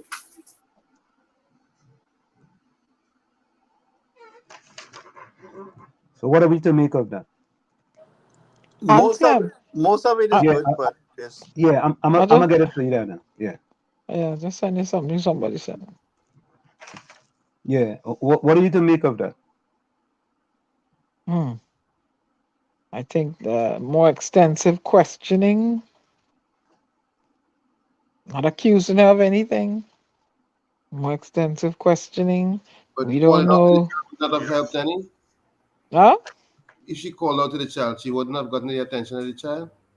I would have called out to the child, Of course. somehow got your child's attention, but Anselm will put up something there. But we don't know the condition of the woman. A lot of us can speculate and say we would have done this and we would have done that. It depends on how far off the child was from she, and maybe he was too far gone. But Gary, anything that we said is pure speculation. Obviously, we don't know the facts. But what caused the contradiction here is about 1 minute she said she had the child, and then she said she's chasing the child. So which is it? You know, and that is going to be what they say. I heard that I forget the name of the company out there that's managing the oil industry out there. They have some surveillance cameras they can probably look into. I don't know how far those buildings are off there because it doesn't seem like they're very close. But one of the things that we are concerned about is how this child walked on the hot asphalt. That alone would have convinced him to get off the road. Did he walk in the grass? And then up to 2 o'clock in the morning, they searched that same place. Maybe more than 50, 60 people maybe must have been there because there are quite a bit amount of people, mixture of police, hunters, and villagers. Searched that place. And they were that same place they were searching. They went back and find the child there this morning. Okay. So all these things are cause for concern. Well, let's see what the police come up with. But the mother have some explanation to give us how the child, because the police went to she and asked if she missing her child, and she said no. She didn't realize the child was gone. So this is something else that we have to get all the information together before we can come to a conclusion on this. I smell a big fat tuna. Dana, where you send it to me? On your messenger. Messenger. You then you seen a soldier stab up your family. It's one thing after the other. Oh yeah, open up that and show them. Hold on. I'm doing that right now. I'm gonna do that. Right post. But let me tell you something. Forcing to make a relationship to work, I don't encourage it. There's a young man that made a live today. He know who he is if he's listening. And I told him to inbox me. And he didn't put himself on camera. But somehow he's either following me or he's a friend of mine. And I shared it with you, Anselm. And he was talking some serious talk. And I would love to bring him on the show. Message to the young women of Trinidad and Tobago, and the young men. And he especially was addressing the black women and men. Yeah. And I listened to him. And I say, yeah, boy, they need to hear it raw like that in truth. You know, you heard the message, right, Anselm? You know? Yeah. And I said, yeah, boy. That's a message to dispense. So once he contact me, we'll bring him on. Yep. Yeah, because I don't know. My country, but I don't know where we. But I've seen a lot of these relationships that exploded, somebody being killed, is that somebody trying to force a relationship. But men have to understand. You're done. Go about your business. Yeah, but both people understand. But let me tell you something. When you push somebody to a point where they flip, flip. So what I'm saying to you, when the thing get rough, get away. Get the hell out of Dodge. Okay, Anselm is putting up here now something that was sent. Yeah. Hold on, You want me to send it in? I don't know. No. It's there. Yeah. That's the picture there. You seen it, right? The map where you're going scrolling over. Right. That's that. Okay. This so here. This here is showing you, if you could click on it, Ancil, you're showing me where. Click on the actual picture and show what be right. This here is showing you slowly, showing the, come back down, the locate, there's an aerial map. Come down a little. Go down, come down, bring it down. Right. It's showing, right there, leave it there. It's showing where the neighbor's house is and where the baby house is, the long road the child took, and the right turn that they made. This road here. Yeah. That road here. That Then you this guys is are the right watchable here. here today. This is the right here. yeah. Right. So Let me Right. let me see if I could go pull it up in Messenger and look at it and this and let you point and you can thing it out. Right? You see the leg that distance the child walk from that house. Okay. And make go the right. to the left, the circle on the left, the red circle on the left. This one There's here? a red circle on the left. This one here? That is the baby's house. Yeah. Then the little circle on the right, go to the red circle on the right, is the neighbors that is being blamed. And the circle in the middle is the area where they're saying where the baby was sighted by the neighbor. And that long road you're seeing there, so where that other arrow is, point to the arrow to the top there. This is it. Right, all the way up, go up. Right, is the right turn that the child made. This right here. Yeah, up all that long road there. So, so you know what I'm saying? But she says she's fairly new to the area because if you look at, that is where her house is, and the baby's house is. I mean, how new are you to the area that you didn't know that there was this little child there? How new? So, you know what I'm saying? Right. So the Prime Minister posted something. Right? It says, a child is dead, and this entire nation is torn to our deep within. Okay. We all have questions to ask ourselves, not the least of which is whether this tender life could have been saved. The vast majority of us do not know this child or this family, but that does not insulate us from the deep, disturbing sorrow that washes over our nation tonight. This sad end is not what we are praying and hoping for, even as we struggle with a constant stream of violence, domestic and otherwise. I, among the many shocked and saddened citizens, extend my deepest sympathy to the family and the Point Fortin community, and trust that in times like these, we commit even more than ever to our brother's keeper as we extend ourselves in support as far as we are able. That's a message from the Prime Minister of Trinidad and Tobago. But that's a long, long way for this child to walk. And what I'm noticing is on that long road, there aren't, after you pass that slightly populated area with houses, there aren't many houses. There aren't. You see what I'm saying? I don't know. And he made a right turn, and where was the body found?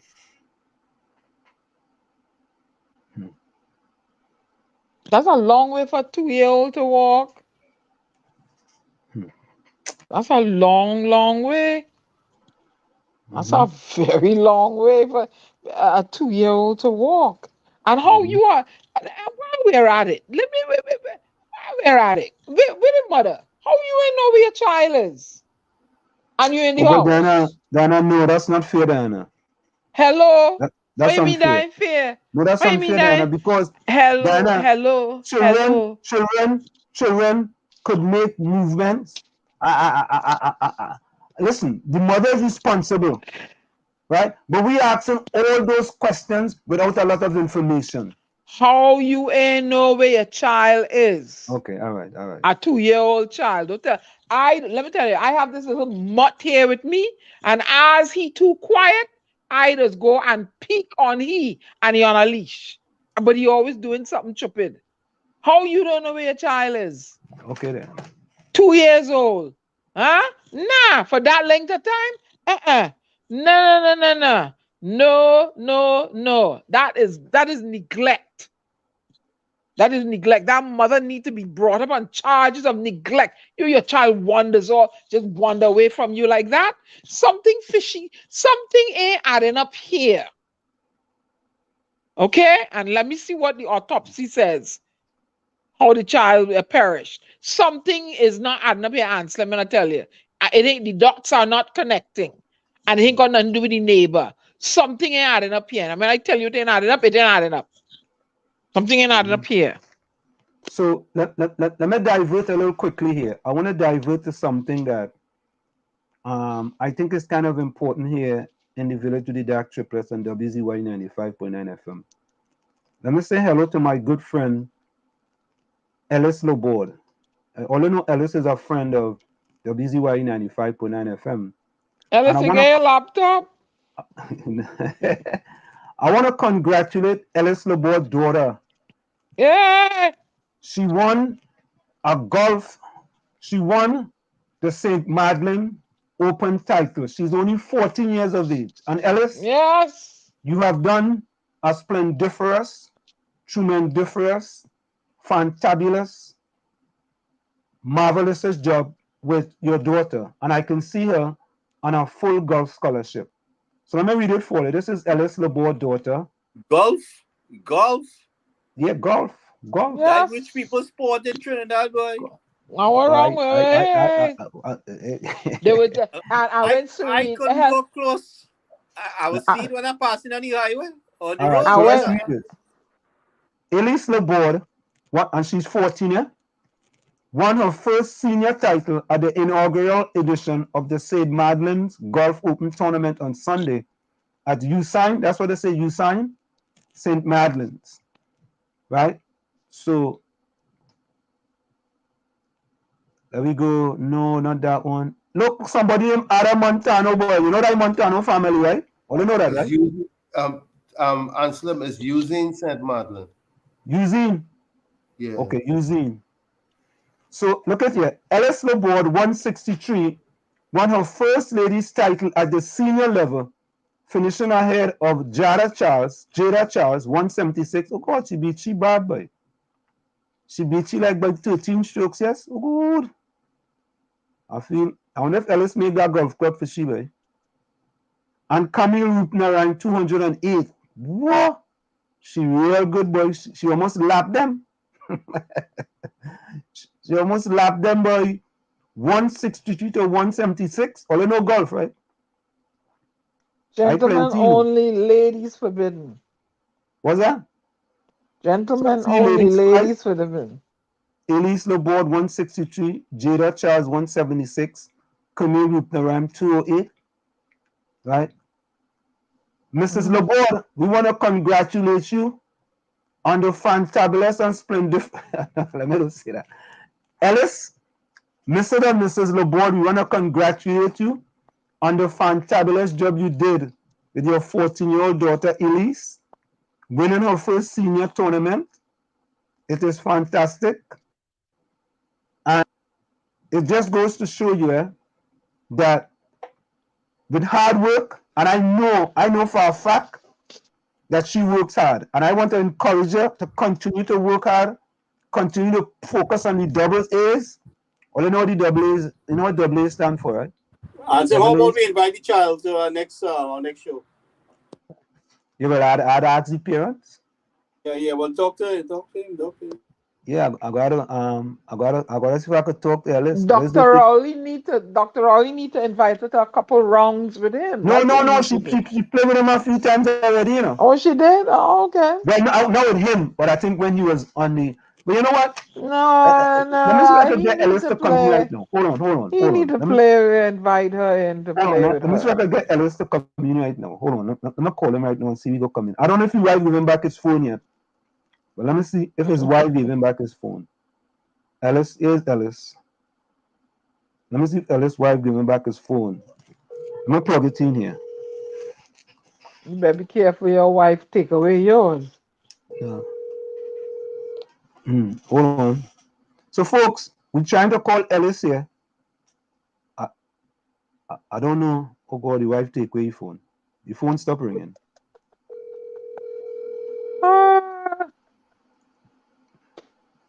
Oh God. I know that is happening now. Maybe he's sleeping, boy. Your wife take away your phone. Interesting. Yeah. You all, I apologize that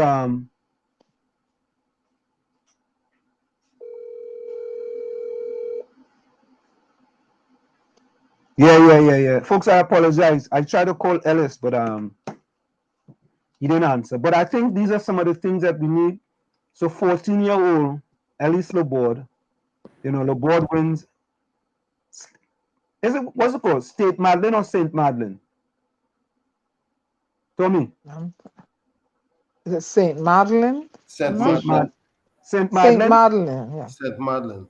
Yeah. So we have our next. Tigress. No, Tigress. Tigger. Tigress Laborde. Isn't Tigger the female? Tigger? Tigress Laborde. Yeah, she play as she played with a mature group and she's only 14 and she's winning. So let me see. 163, 360s are 18. 6. Oh, that real good boy. So folks, there we have it. One of our own here, Ellis Laborde, daughter, is doing a splendiferous job in golf. And we want to say congratulations to her. And we want her to continue all the hard work. And we want to say to the parents, continue to work hard with her. And the double A's is athletics and academics. Right? You see, when you are young and you focus on the double A's, you could end up with a scholarship to university where your mother don't have to pay a penny for you. Not one dry cent. Everything is paid for. Free books, free food. You stay in a nice dorms. You get all kind of uniform. And there's a new thing now, it's called an NIL. In the NCAAs now, you could be paid for companies. Companies can now pay you to promote their products. So even though you are in college, you can be paid now for companies. And there's a lot of young people doing it, man. They get all these companies. As a fact, my daughter is one of them. Right? These companies pay you to do stuff with the product. These people on IG and TikTok and LinkedIn and all these other social media pages. You think they'll give me one? Huh? You think they'll give me one? Or I too old? What? I don't understand. I don't know this tool. Where they get this tool thing from, I'm just asking. No, but you should tell yourself that. Yeah. You're never too old. Well, there's never a time when you're too old. Never. So we're gonna try for one for Diana then. Listen, it's all there, Yeah, so I don't want to just going back to the story. I don't want to cast aspersion on the lady. Now the mother has a responsibility, but I don't want to. Yeah, look, Ancil, where you were, you see the length of that road that you ain't know your child left the house that long. Come on. I have been a babysitter, a nanny, or a pair, wherever, see more people children, and they my birth children, and I have 2 eyes, I kept 12 eyes on them, Okay, you just don't, and let me tell you, they know how to open the door before, quick, watch you lock it, they know how to unlock it, You have to be alert with them, the children, those ages. You can't just assume. You have to be in that child's presence. You can't just you laying down, sleeping, and the child must be, you have to be in that child's presence, unless you were incapacitated. You tell me that went that far and not started to look for his mother. You don't know where your child look. Nah, something fishy there. That's all I say. Fishy. Why you saying something fishy? I smell a smoke here in cross with a wabine. No. I smell a smoke here in cross with a wabine. Yeah? Something ain't adding up. Mm-hmm. Something ain't adding up. Maybe something is not adding up. You know? That boy? child is too small. Too small. It's not a 10-year-old, a teenager. That child had to be sued. Who was in charge of the child at the time when the child left, disappeared? That's the person you need to be interrogating, eh? Okay. You The know, lady that's we had to ask this question, you know. Rani Mohammed, what kind of evil room in this place? That's no joke, you know. Well, the evil Roman is how we counterattack it. It's out there. It's been out there.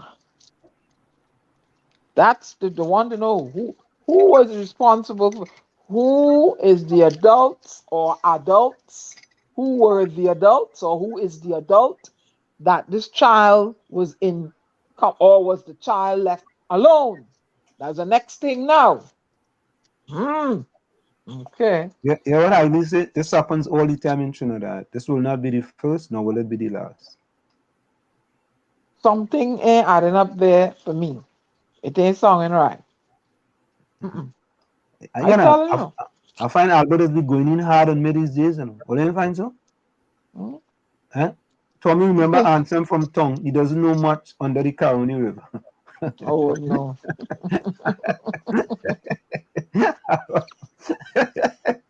I want to say to myself, let me go after Ancil tonight. Let me see what I could poke him with. Exactly, Hailey. What would the purpose of the woman to harm the child? That person. My question is, if I was the person investigating, who was in charge of taking care of this child at the time it walked out the house? Who were the adults at home? If nobody was at home, who the mother, who's the father, who's the guardian? You're going from there. Alice get Father of the Year award, yes? Huh? Ali get Alice the Father of the Year award.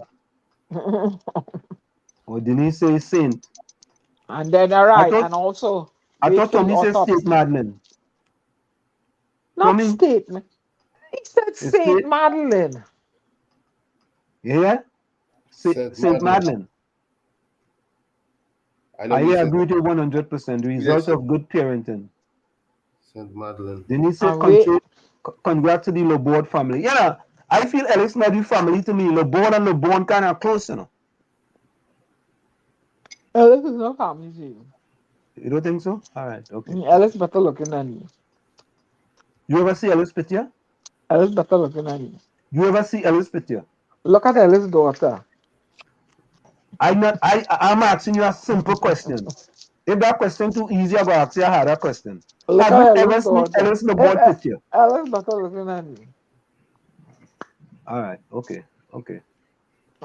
Love you, Ancil. Tommy again in trouble with Ancil. Yeah. Stories. She never see Ellis picture, but the talking. Denise asked if the mother was interviewed. I don't know, you know. Yep. I don't know if the mother was interviewed or no. Who had custody of which adult or adults had custody of this child at the time it walked away from home, or was it left alone? All them things I want to know. Jones said Diana read through the lines 2 hours after the child mother now realized the child missing.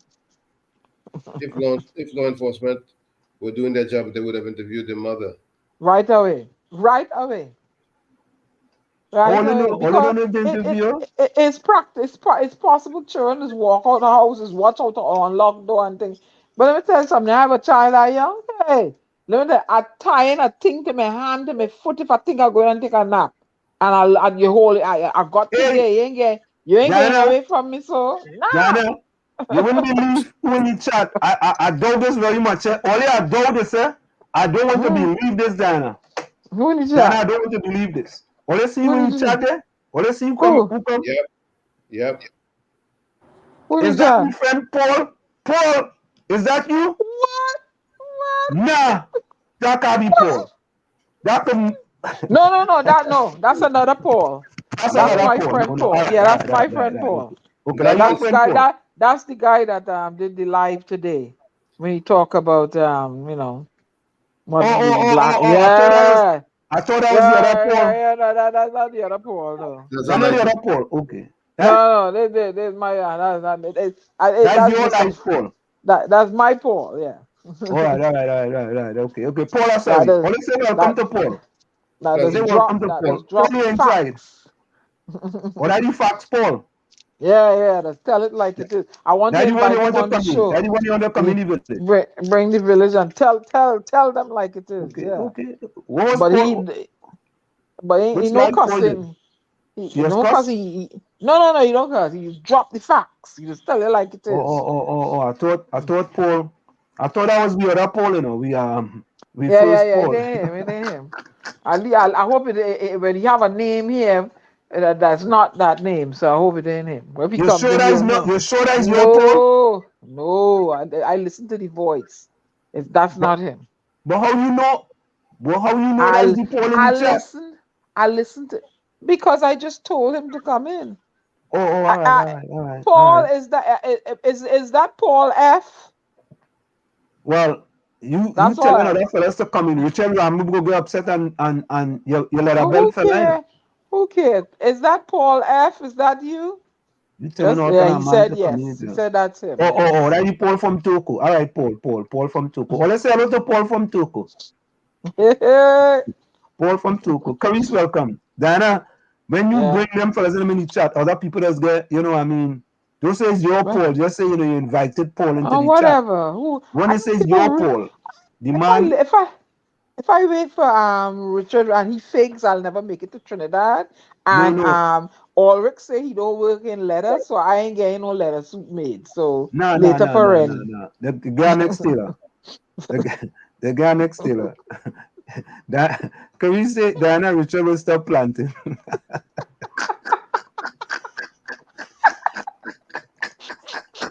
Oh God! Yeah. You know, when we start planting them fig, Sunday's program start. Them figs ain't long to bear, boy. But wait now, but I see Paul has some nice looking dashing bush today. I could do with some of them to make a nice badgie, boy. Where that Toko Paul from, boy? My uncle from land in Toko, Paul. Paul, I could do some of that dashing bush. Boy, that dashing bush look healthy. Yeah. You can't get out of here. I will clean that and cook that dog now. If child go missing in USA, all police search, place lockdown, Amber alert on everyone's cell phone, helicopter, and everything. Yep. No, but I gotta admit, they did a good job though. The sad thing that the 2-year-old child passed away, but we had to figure out what exactly what happened. Albert Montano says in Canada, the parents are charged for criminal negligence for these things. And the other parents are taken away from them, the other children are taken away from the parents.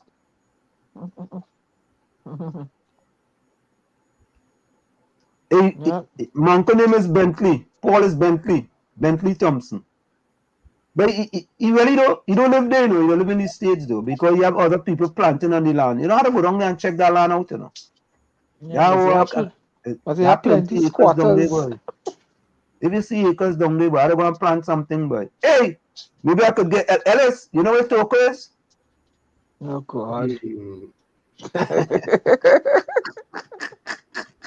Ellis. You always asking somebody if they know where somewhere is. Ellis is only circle. Ellis is only make circular wrongs. Ellis only make wrongs around enterprise. That is it. And this is building enterprise. They know where Toko is. Oh, that's where you live in Enterprise? Yeah, let's live in Enterprise. Let's go far from there. Do you know Alice from Enterprise? No, I didn't know that. I thought you live in up Laventille. Alice from Laventille. You gain Alice to stop with Curtis. Ulrich, yeah. Ulrich have a house in Chumakak and you have one in Chagonas, Lange Park. Yeah. Ulrich have a house in Lange Park. That's what them fellas tell me. They say, boy, if you see Ulrich spread in Lange Park, I say Lange Park, boy. I say, what boy? From Chumakak to Lange Park, yeah? Paul tell you mad land grabbing taking place, so you better come and see quick. They ain't grab your land. Yeah, boy. Nah. Some good fellas up there watching it. That's why your party should and you'll be allowed to grab the land. All right. No, I some good fellas. You know the opposite of good? Yeah, good fellas. Yeah, you get some good fellas. fellas. Remember the movie Goodfellas? Of course. Yeah. Good fellas. But let me see what else we have here in the Hey, let me play this one here. I'm gonna play this. Hold on. 2 Rasta men were held at a bank in St. Augustine with a bag of marijuana. Police asked them what they were doing with the marijuana in the bank. They said they went to open a joint account. God, again. Oh God! I don't know when he just got he had screw on backward, boy. 2 Rasta men were held at a bank in St. Augustine with a bag of marijuana. Police asked them what they were doing with the marijuana in the bank. They said they went to open a joint account. You gotta bring him on the show, Ancil. Yeah, you gotta next time I have a talent show, I gotta find him here and bring him. Yeah. He talks a mess, boy. Oh boy. All kind of mess. Went to open a joint account. So boy, we see. Oh, look this here. Oh, you know what that is for? What is it? That is our bike way for the 1%. What's so nice it is? Bike lane. Right? How we can get that in Chumakak? You have place to ride bike there? But listen, how you mean? You want people riding bikes on the rocks, bro? In Chumakak? Yeah. But I say ride bike in Chumakak, boy. Wrong with that? Eh? But I hear the rumor Karen Nunes is share is fake news, eh? Which the rumor one? Karen Nunes is share is fake news. Which rumor? That she joining the the NTA. But Ancil, political leader, yeah. Here, this one, right? It say Japan is an empire, right? And is ruled by an emperor. Right. The United Kingdom is ruled by a king. Mm-hmm. And Trinidad and Tobago is a country ruled by a sanctimony. Yeah. He said that. Did he say he that easy, you know? You see, watch. All you see how you see how the whole subject just changed? Listen to highly. If you ride back in Laventille, you might not make it home alive. You see? I had to get that zip line then. What do you think about that zip line? You see? But Ancil, in this climate, is highly talking the truth or not? No, that's not you true. Might not make it home in no part. You might not make it home in many parts of in many parts of Trinidad, not only Laventille. Paul, Albert want to know if you know the Bishop family from Mission.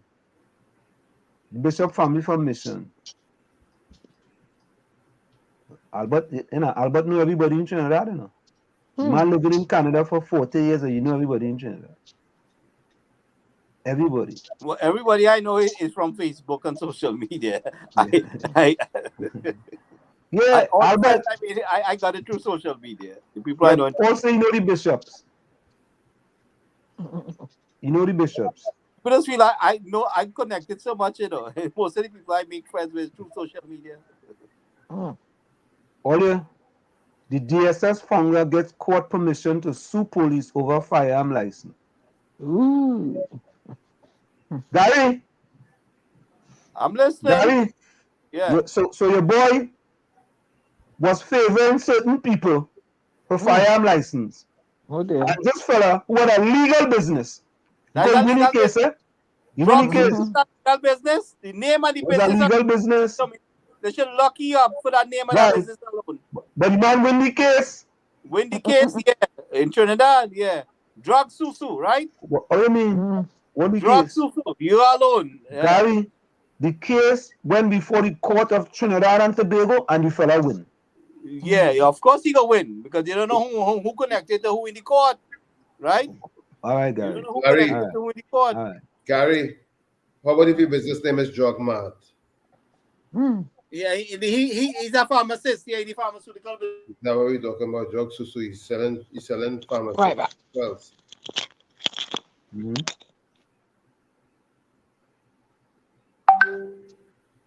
Oh, look this one here.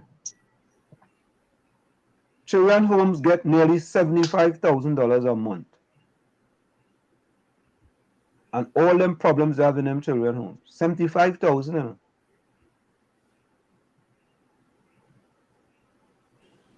You could have called a business Drug Susu on Eric William. You're mad. What do you mean? Drug Susu? Yeah. Was that what DSS really meant, or that's the name that? How many? Nah, I would have given it to that you. Susu? That's not what it meant. That's not what that initially had it mean. That's what. How many drug dealers was in that? How many money laundering was done with that? That I don't think the real name was Drug Susu. I think that's what. I mean, that's not the real name. That's the real name. It's in the papers. It was recently in the papers again. I sent it to you guys. That's the real name. DSS. Albert Montano said I had a mountain bike. Albert, when I left Trinidad, I could barely ride a bicycle. I had a mountain. You know how expensive a mountain bike is? Diana, you had a bike? Diana Benskin. Tommy, you had a bike? Of course, one that I made. Gary, you had a bike? Yeah, one that my father bought me for passing common entrance. I'm glad for you, boy. I was offered one for passing common entrance, which I never got. My father kept his word. Instead, I made up my own. Let me listen to this one. Stuart Young. Stuart Young was on CNN today, right? You all know that, right? Did you get the clip? Yeah, I have it here. I'm not playing it for you. Hold on. Dana, you know was on CNN, right? Who? Yeah, I heard. What, he didn't fall down there? Oh, you know what? All right. I want to play this one, though. I want to play this first. Let me play this first. I think this is important to us here. This is important for us because this happens in another country, and we don't get to do this. And it's about time that we get this happening for us. Hold on, But we don't get this happening. And I wonder if them in Trinidad doing this, boy. I wonder if them who live in Trinidad is allowed to do this. You see, we just let things happen just so. And we have to stand up. Listen to this. Lebanese in 48 countries voting in parliamentary elections. Thousands of Lebanese living in nearly 50 countries began early voting in the country's closely watched parliamentary elections, days after a similar vote was held in 10 predominantly Muslim nations. Beirut, thousands of Lebanese living in nearly 50 countries cast their early ballot Sunday in the country's closely watched parliamentary elections. Days after a similar vote was held in 10 predominantly Muslim nations. About 195,000 Lebanese had registered to vote Sunday in 48 countries including the United States, Canada, Australia, Russia, European Union member states and several African nations. The vote in Lebanon takes place May 15. Among those voting Sunday are many Lebanese who fled the country over the past 2 years during a historic economic meltdown. The downturn has been blamed on decades of corruption and mismanagement by the political class that has been running the small nation since the end of the 1975-90 Civil War. Parliamentary elections are held once every 4 years, and the last vote in 2018 gave majority seat to the powerful Iran-backed Hezbollah group in its. The vote this year for the 128-member legislature is the first since the economic and financial crisis began in October 2019, leading to nationwide protests. It is also the first vote held since the massive August 4, 2020 blast at Beirut's port that killed more than 200 people, injured thousands, and caused widespread damage in the capital. In the United Arab Emirates, dozens braved the Persian Gulf heat to wait in long lines at the Lebanese consulate in Dubai on Sunday. Although many of the Lebanese had emigrated to the Arab financial hub to escape their country's mounting crises, the atmosphere was joyous as voters snapped selfies showing off inky fingers and blasted patriotic pop music. This is not change, said Kamal Shahadi, an executive driven to Dubai by Lebanon's government corruption, voting on Sunday for environmentalist and private sector candidates. It's the march of 1,000 steps, and this would be step 4 or 5 if we're lucky to get a few of our people elected. In other countries, divisions between Lebanese surfaced. In France, several voters almost came to blows when one shouted at two supporters of President Michel Aoun's Free Patriotic Movement, which is politically allied with Hezbollah. "You have brought the country to collapse. You have no honor or national sentiments," the man screamed. The tense standoff mirrored divisions at home, where Lebanese are deeply fragmented along sectarian and ideological lines. Little change was expected from the vote as mainstream political parties and politicians remained strong going into the vote while opposition figures are fractured. Western-backed mainstream parties are hoping to strip the parliamentary majority from Hezbollah, while many independents are hoping to break through traditional party lists and candidates.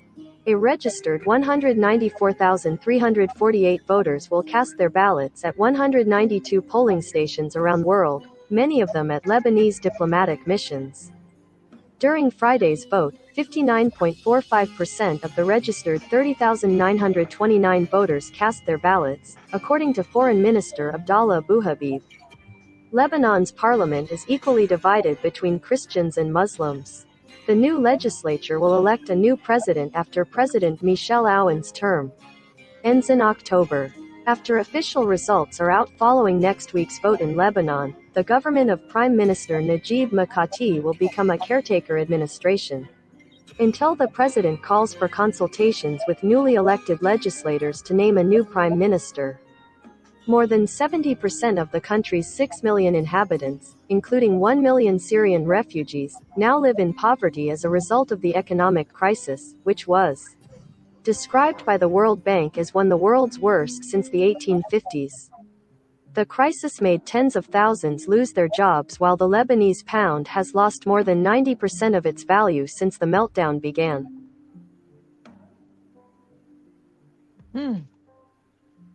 Well, you see? All the thing, and we are Lebanese in Trinidad, you know? We are Lebanese in Trinidad, you know? Right? And we, who are citizens of Trinidad and Tobago, we can't vote. Any Trinidadians in Lebanon? Probably. I'm sure there's Trinidad. There's Lebanese in Trinidad. The people who are Lebanese citizens living in Trinidad. Probably. So we who are citizens of Trinidad and Tobago, we can't vote. Nope. Right? We can't vote. You see? Let me play that guy quick, Stuart Small. We can't vote. You know? And we citizens of this country. Our country, boy. Something wrong with our country, man. You go tell me why we can't vote? Why we can't go to the consulate in Manhattan and vote?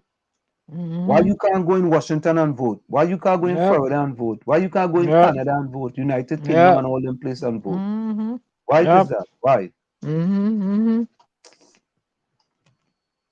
I don't understand that. Right?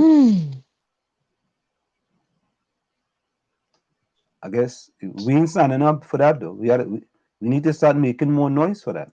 Well, you got to change the playbook. But according to your guest earlier, They're not changing. They're going to do the same thing over as they did before. So they like it so. They're taking good care of them. See the good leadership under Dr. Rowley, man? Or you could talk bad about him, man. Mm-hmm. that Ancil party. The Balizé lovers. He call him so young. I thought, he call him so young. So young. Hold on. Before the pandemic, it was the world's 8th biggest LNG exporter, according to BP. The government expects output to return to pre-pandemic levels by next year. Stuart Young is the energy minister at Trinidad and Tobago. He's with me now. Minister, I'm grateful that you're with me. I was listening, I saw the G7 the other day and read the statement, and I saw about how cutting off or weaning off Russian oil and gas would require extra from everybody else. How can Trinidad and Tobago help Europe or anybody indeed by producing more? Thank you very much, Mr. Quest. This is international audience today. Trinidad and Tobago is a twin island state with the southernmost Caribbean islands in the Caribbean, and we're only about 5,100 square kilometers. How can we contribute? We're looking on at this international crisis taking place. And as you said, we see ourselves as punching way above our belt.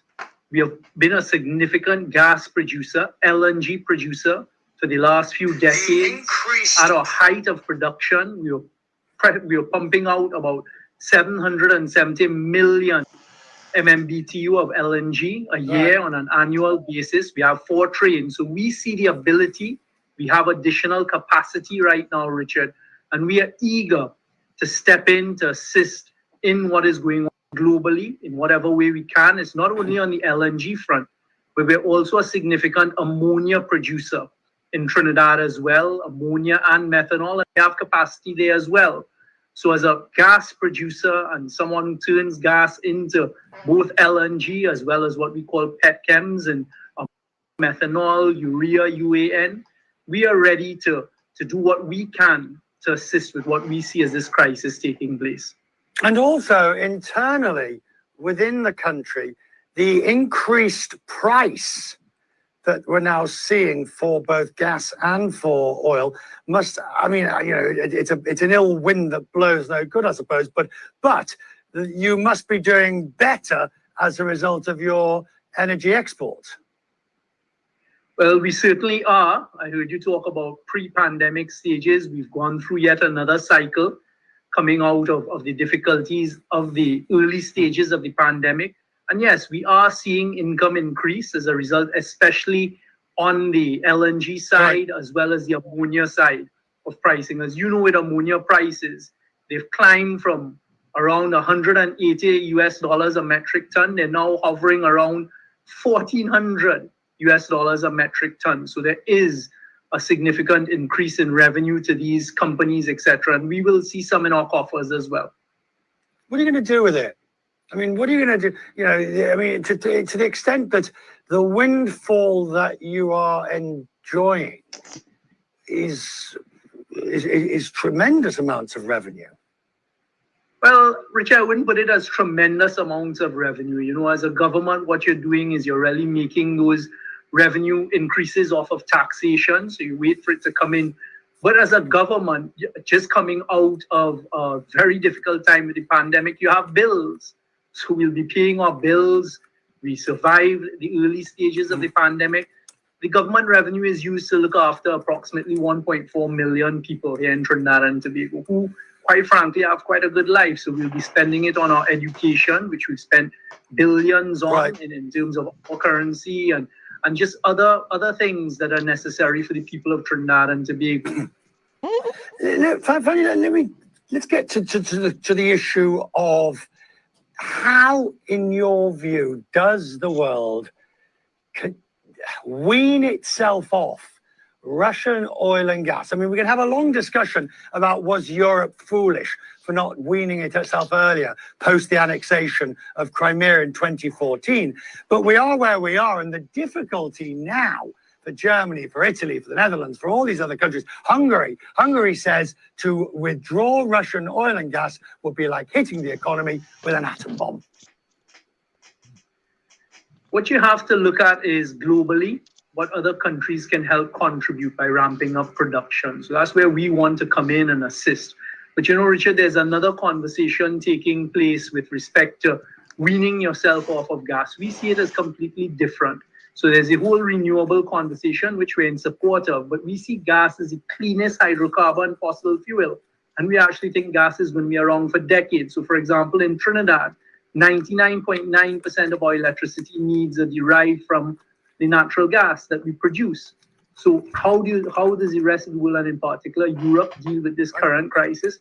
You have to look at where there's alternative supply of natural gas. And hey, Trinidad and Tobago is one of those places. Minister, very grateful for you tonight, a different perspective on this. Actually, I'll be quite honest, I had no idea really that TNT was such a huge, such a big player in this, and I'm delighted that we've covered it tonight. We learn something new every day, sir. I'm grateful. Thank you. As we continue, it's Crashman's business. Elon. We'll be right back. What your answer? You're listening to WZYE 95.9 FM.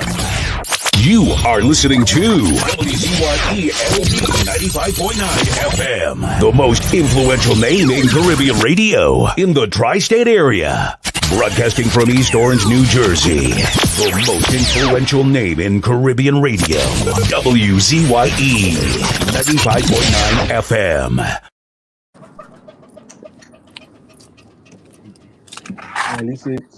At least it's fake news. This is not CNN. Not I CNN. See you, Alex. That is well, Anselm. Yeah.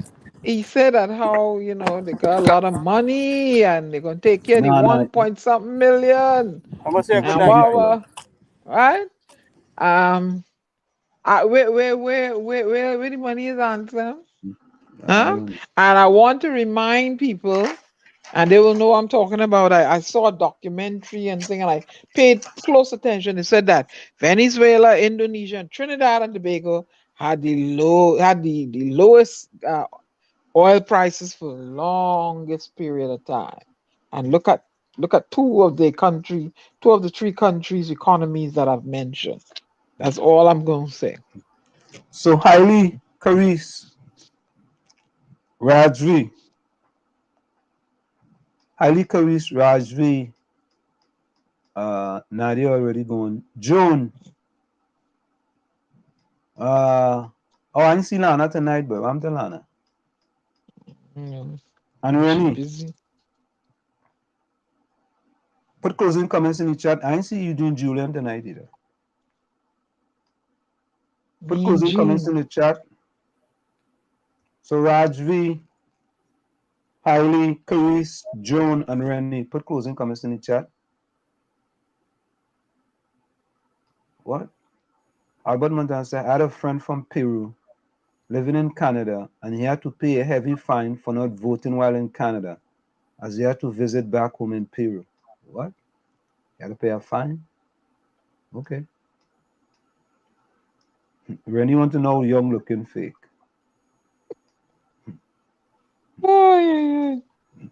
Eileen said this is social media influencers. Okay. Every time I see here, I had a headache. You had a headache? Yeah, he somehow just give me a headache. I don't know why. All right. Or Caris and Lana was saying earlier.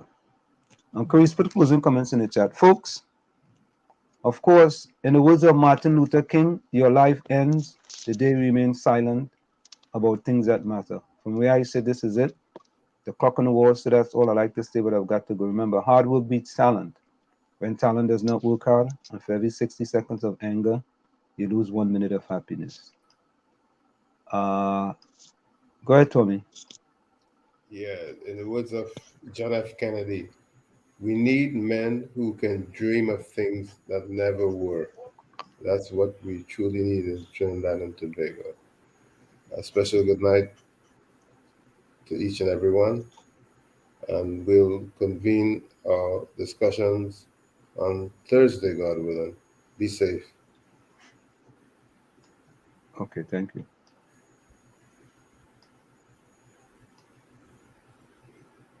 Go ahead, Anna.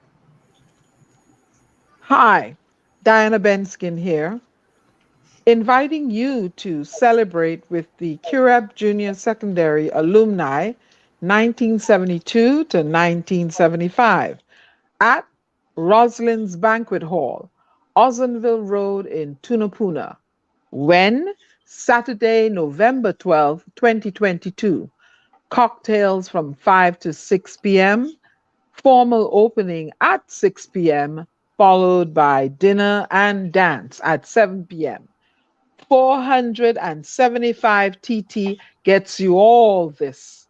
Come, reconnect, mix and mingle at this elegant affair. See you there. August 31st is the deadline to get your tickets. Thank you.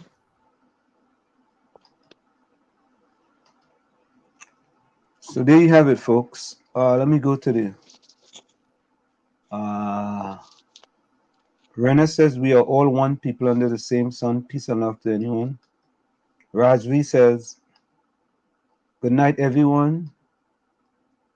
Let's pray for better days.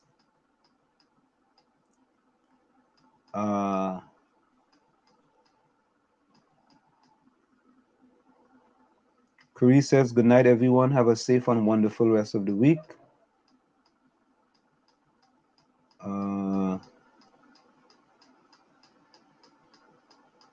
I think that's it.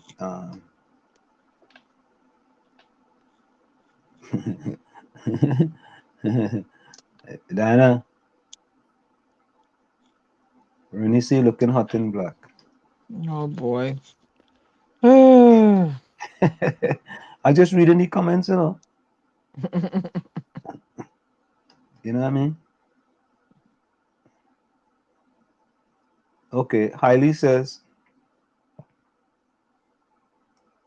the devil have a hand in running the land. How long can we tolerate that? We just cannot go on this way. Yeah, but that's real, you know. I no joke, you know. All right. You know, Hailey, I see what you have there. I mean, Rennie, but I want to play this one. We really need this in Trinidad. I gotta repeat this one again. This is by Mighty Joe. We need this. We really need this in Trinidad and Tobago.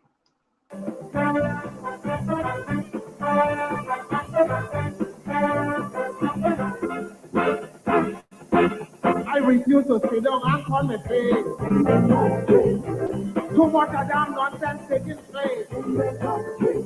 Drug men doing more business than we just see. Under the guys that respectability. No, you can't tell the children trying not to play. When they see drug millionaires every day. Drug controlling big stores, hotels and malls. And I feel like the police there are not back in the country. Could you tell me where have all the good men gone?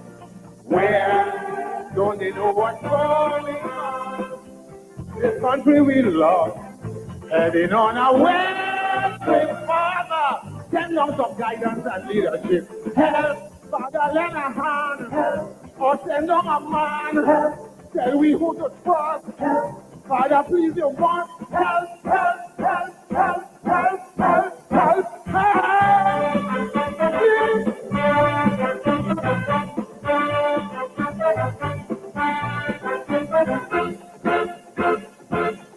and we respect and worship like sheep in the country.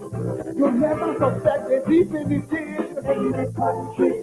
This drug is the people living like stars in the country. Big mansion tables and snazzy cars in the country. No, this business is run by no poorer man in the country. They are all well placed in high positions in the country. Still, police say the nameless, they have no say in the country. They could only make marijuana case in the country. Could you tell me where have all the good men gone? Where don't they know what's going on? This country we love, heading on our way with Father. Send us some guidance and leadership. Help, Father, lend a hand. Help, or send on a man. Help, tell we who to trust. Help, Father, please, you must help, help, help, help, help, help, help.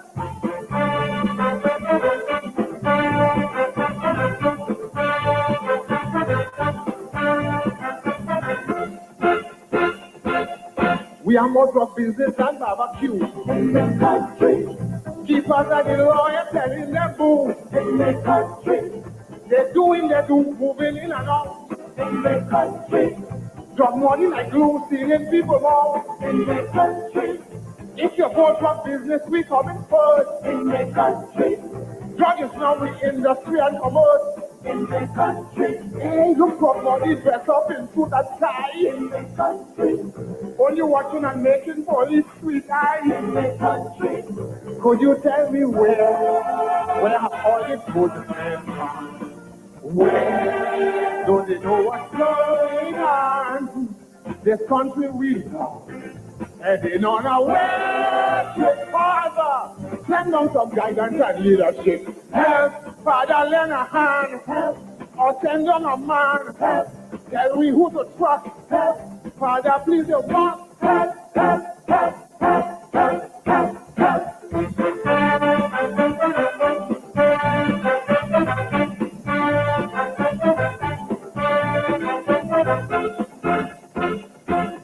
This thing affecting both rich and poor in the country. It's making a damn mockery of the law in the country. We bring Scotland Yard, we bring FBI in the country. We police them bad, they get our guys in the country. Yesterday poor, this morning you're rich in the country. No, I don't know who honest from which is which in the country. Hey, look, somebody jump up and make it mad in the country. And government sit down, starting the same in the country. Could you tell me where have all the good men gone? Where don't they know what's going on? This country we love, heading on our way to Father. Send on some guidance and leadership. Help, Father, send a hand. Help, or send on a man. Help, tell we who to trust. Help, Father, please, you must help, help, help, help, help, help, help. I love you. I love you. We love you. We love you. Everybody. Help.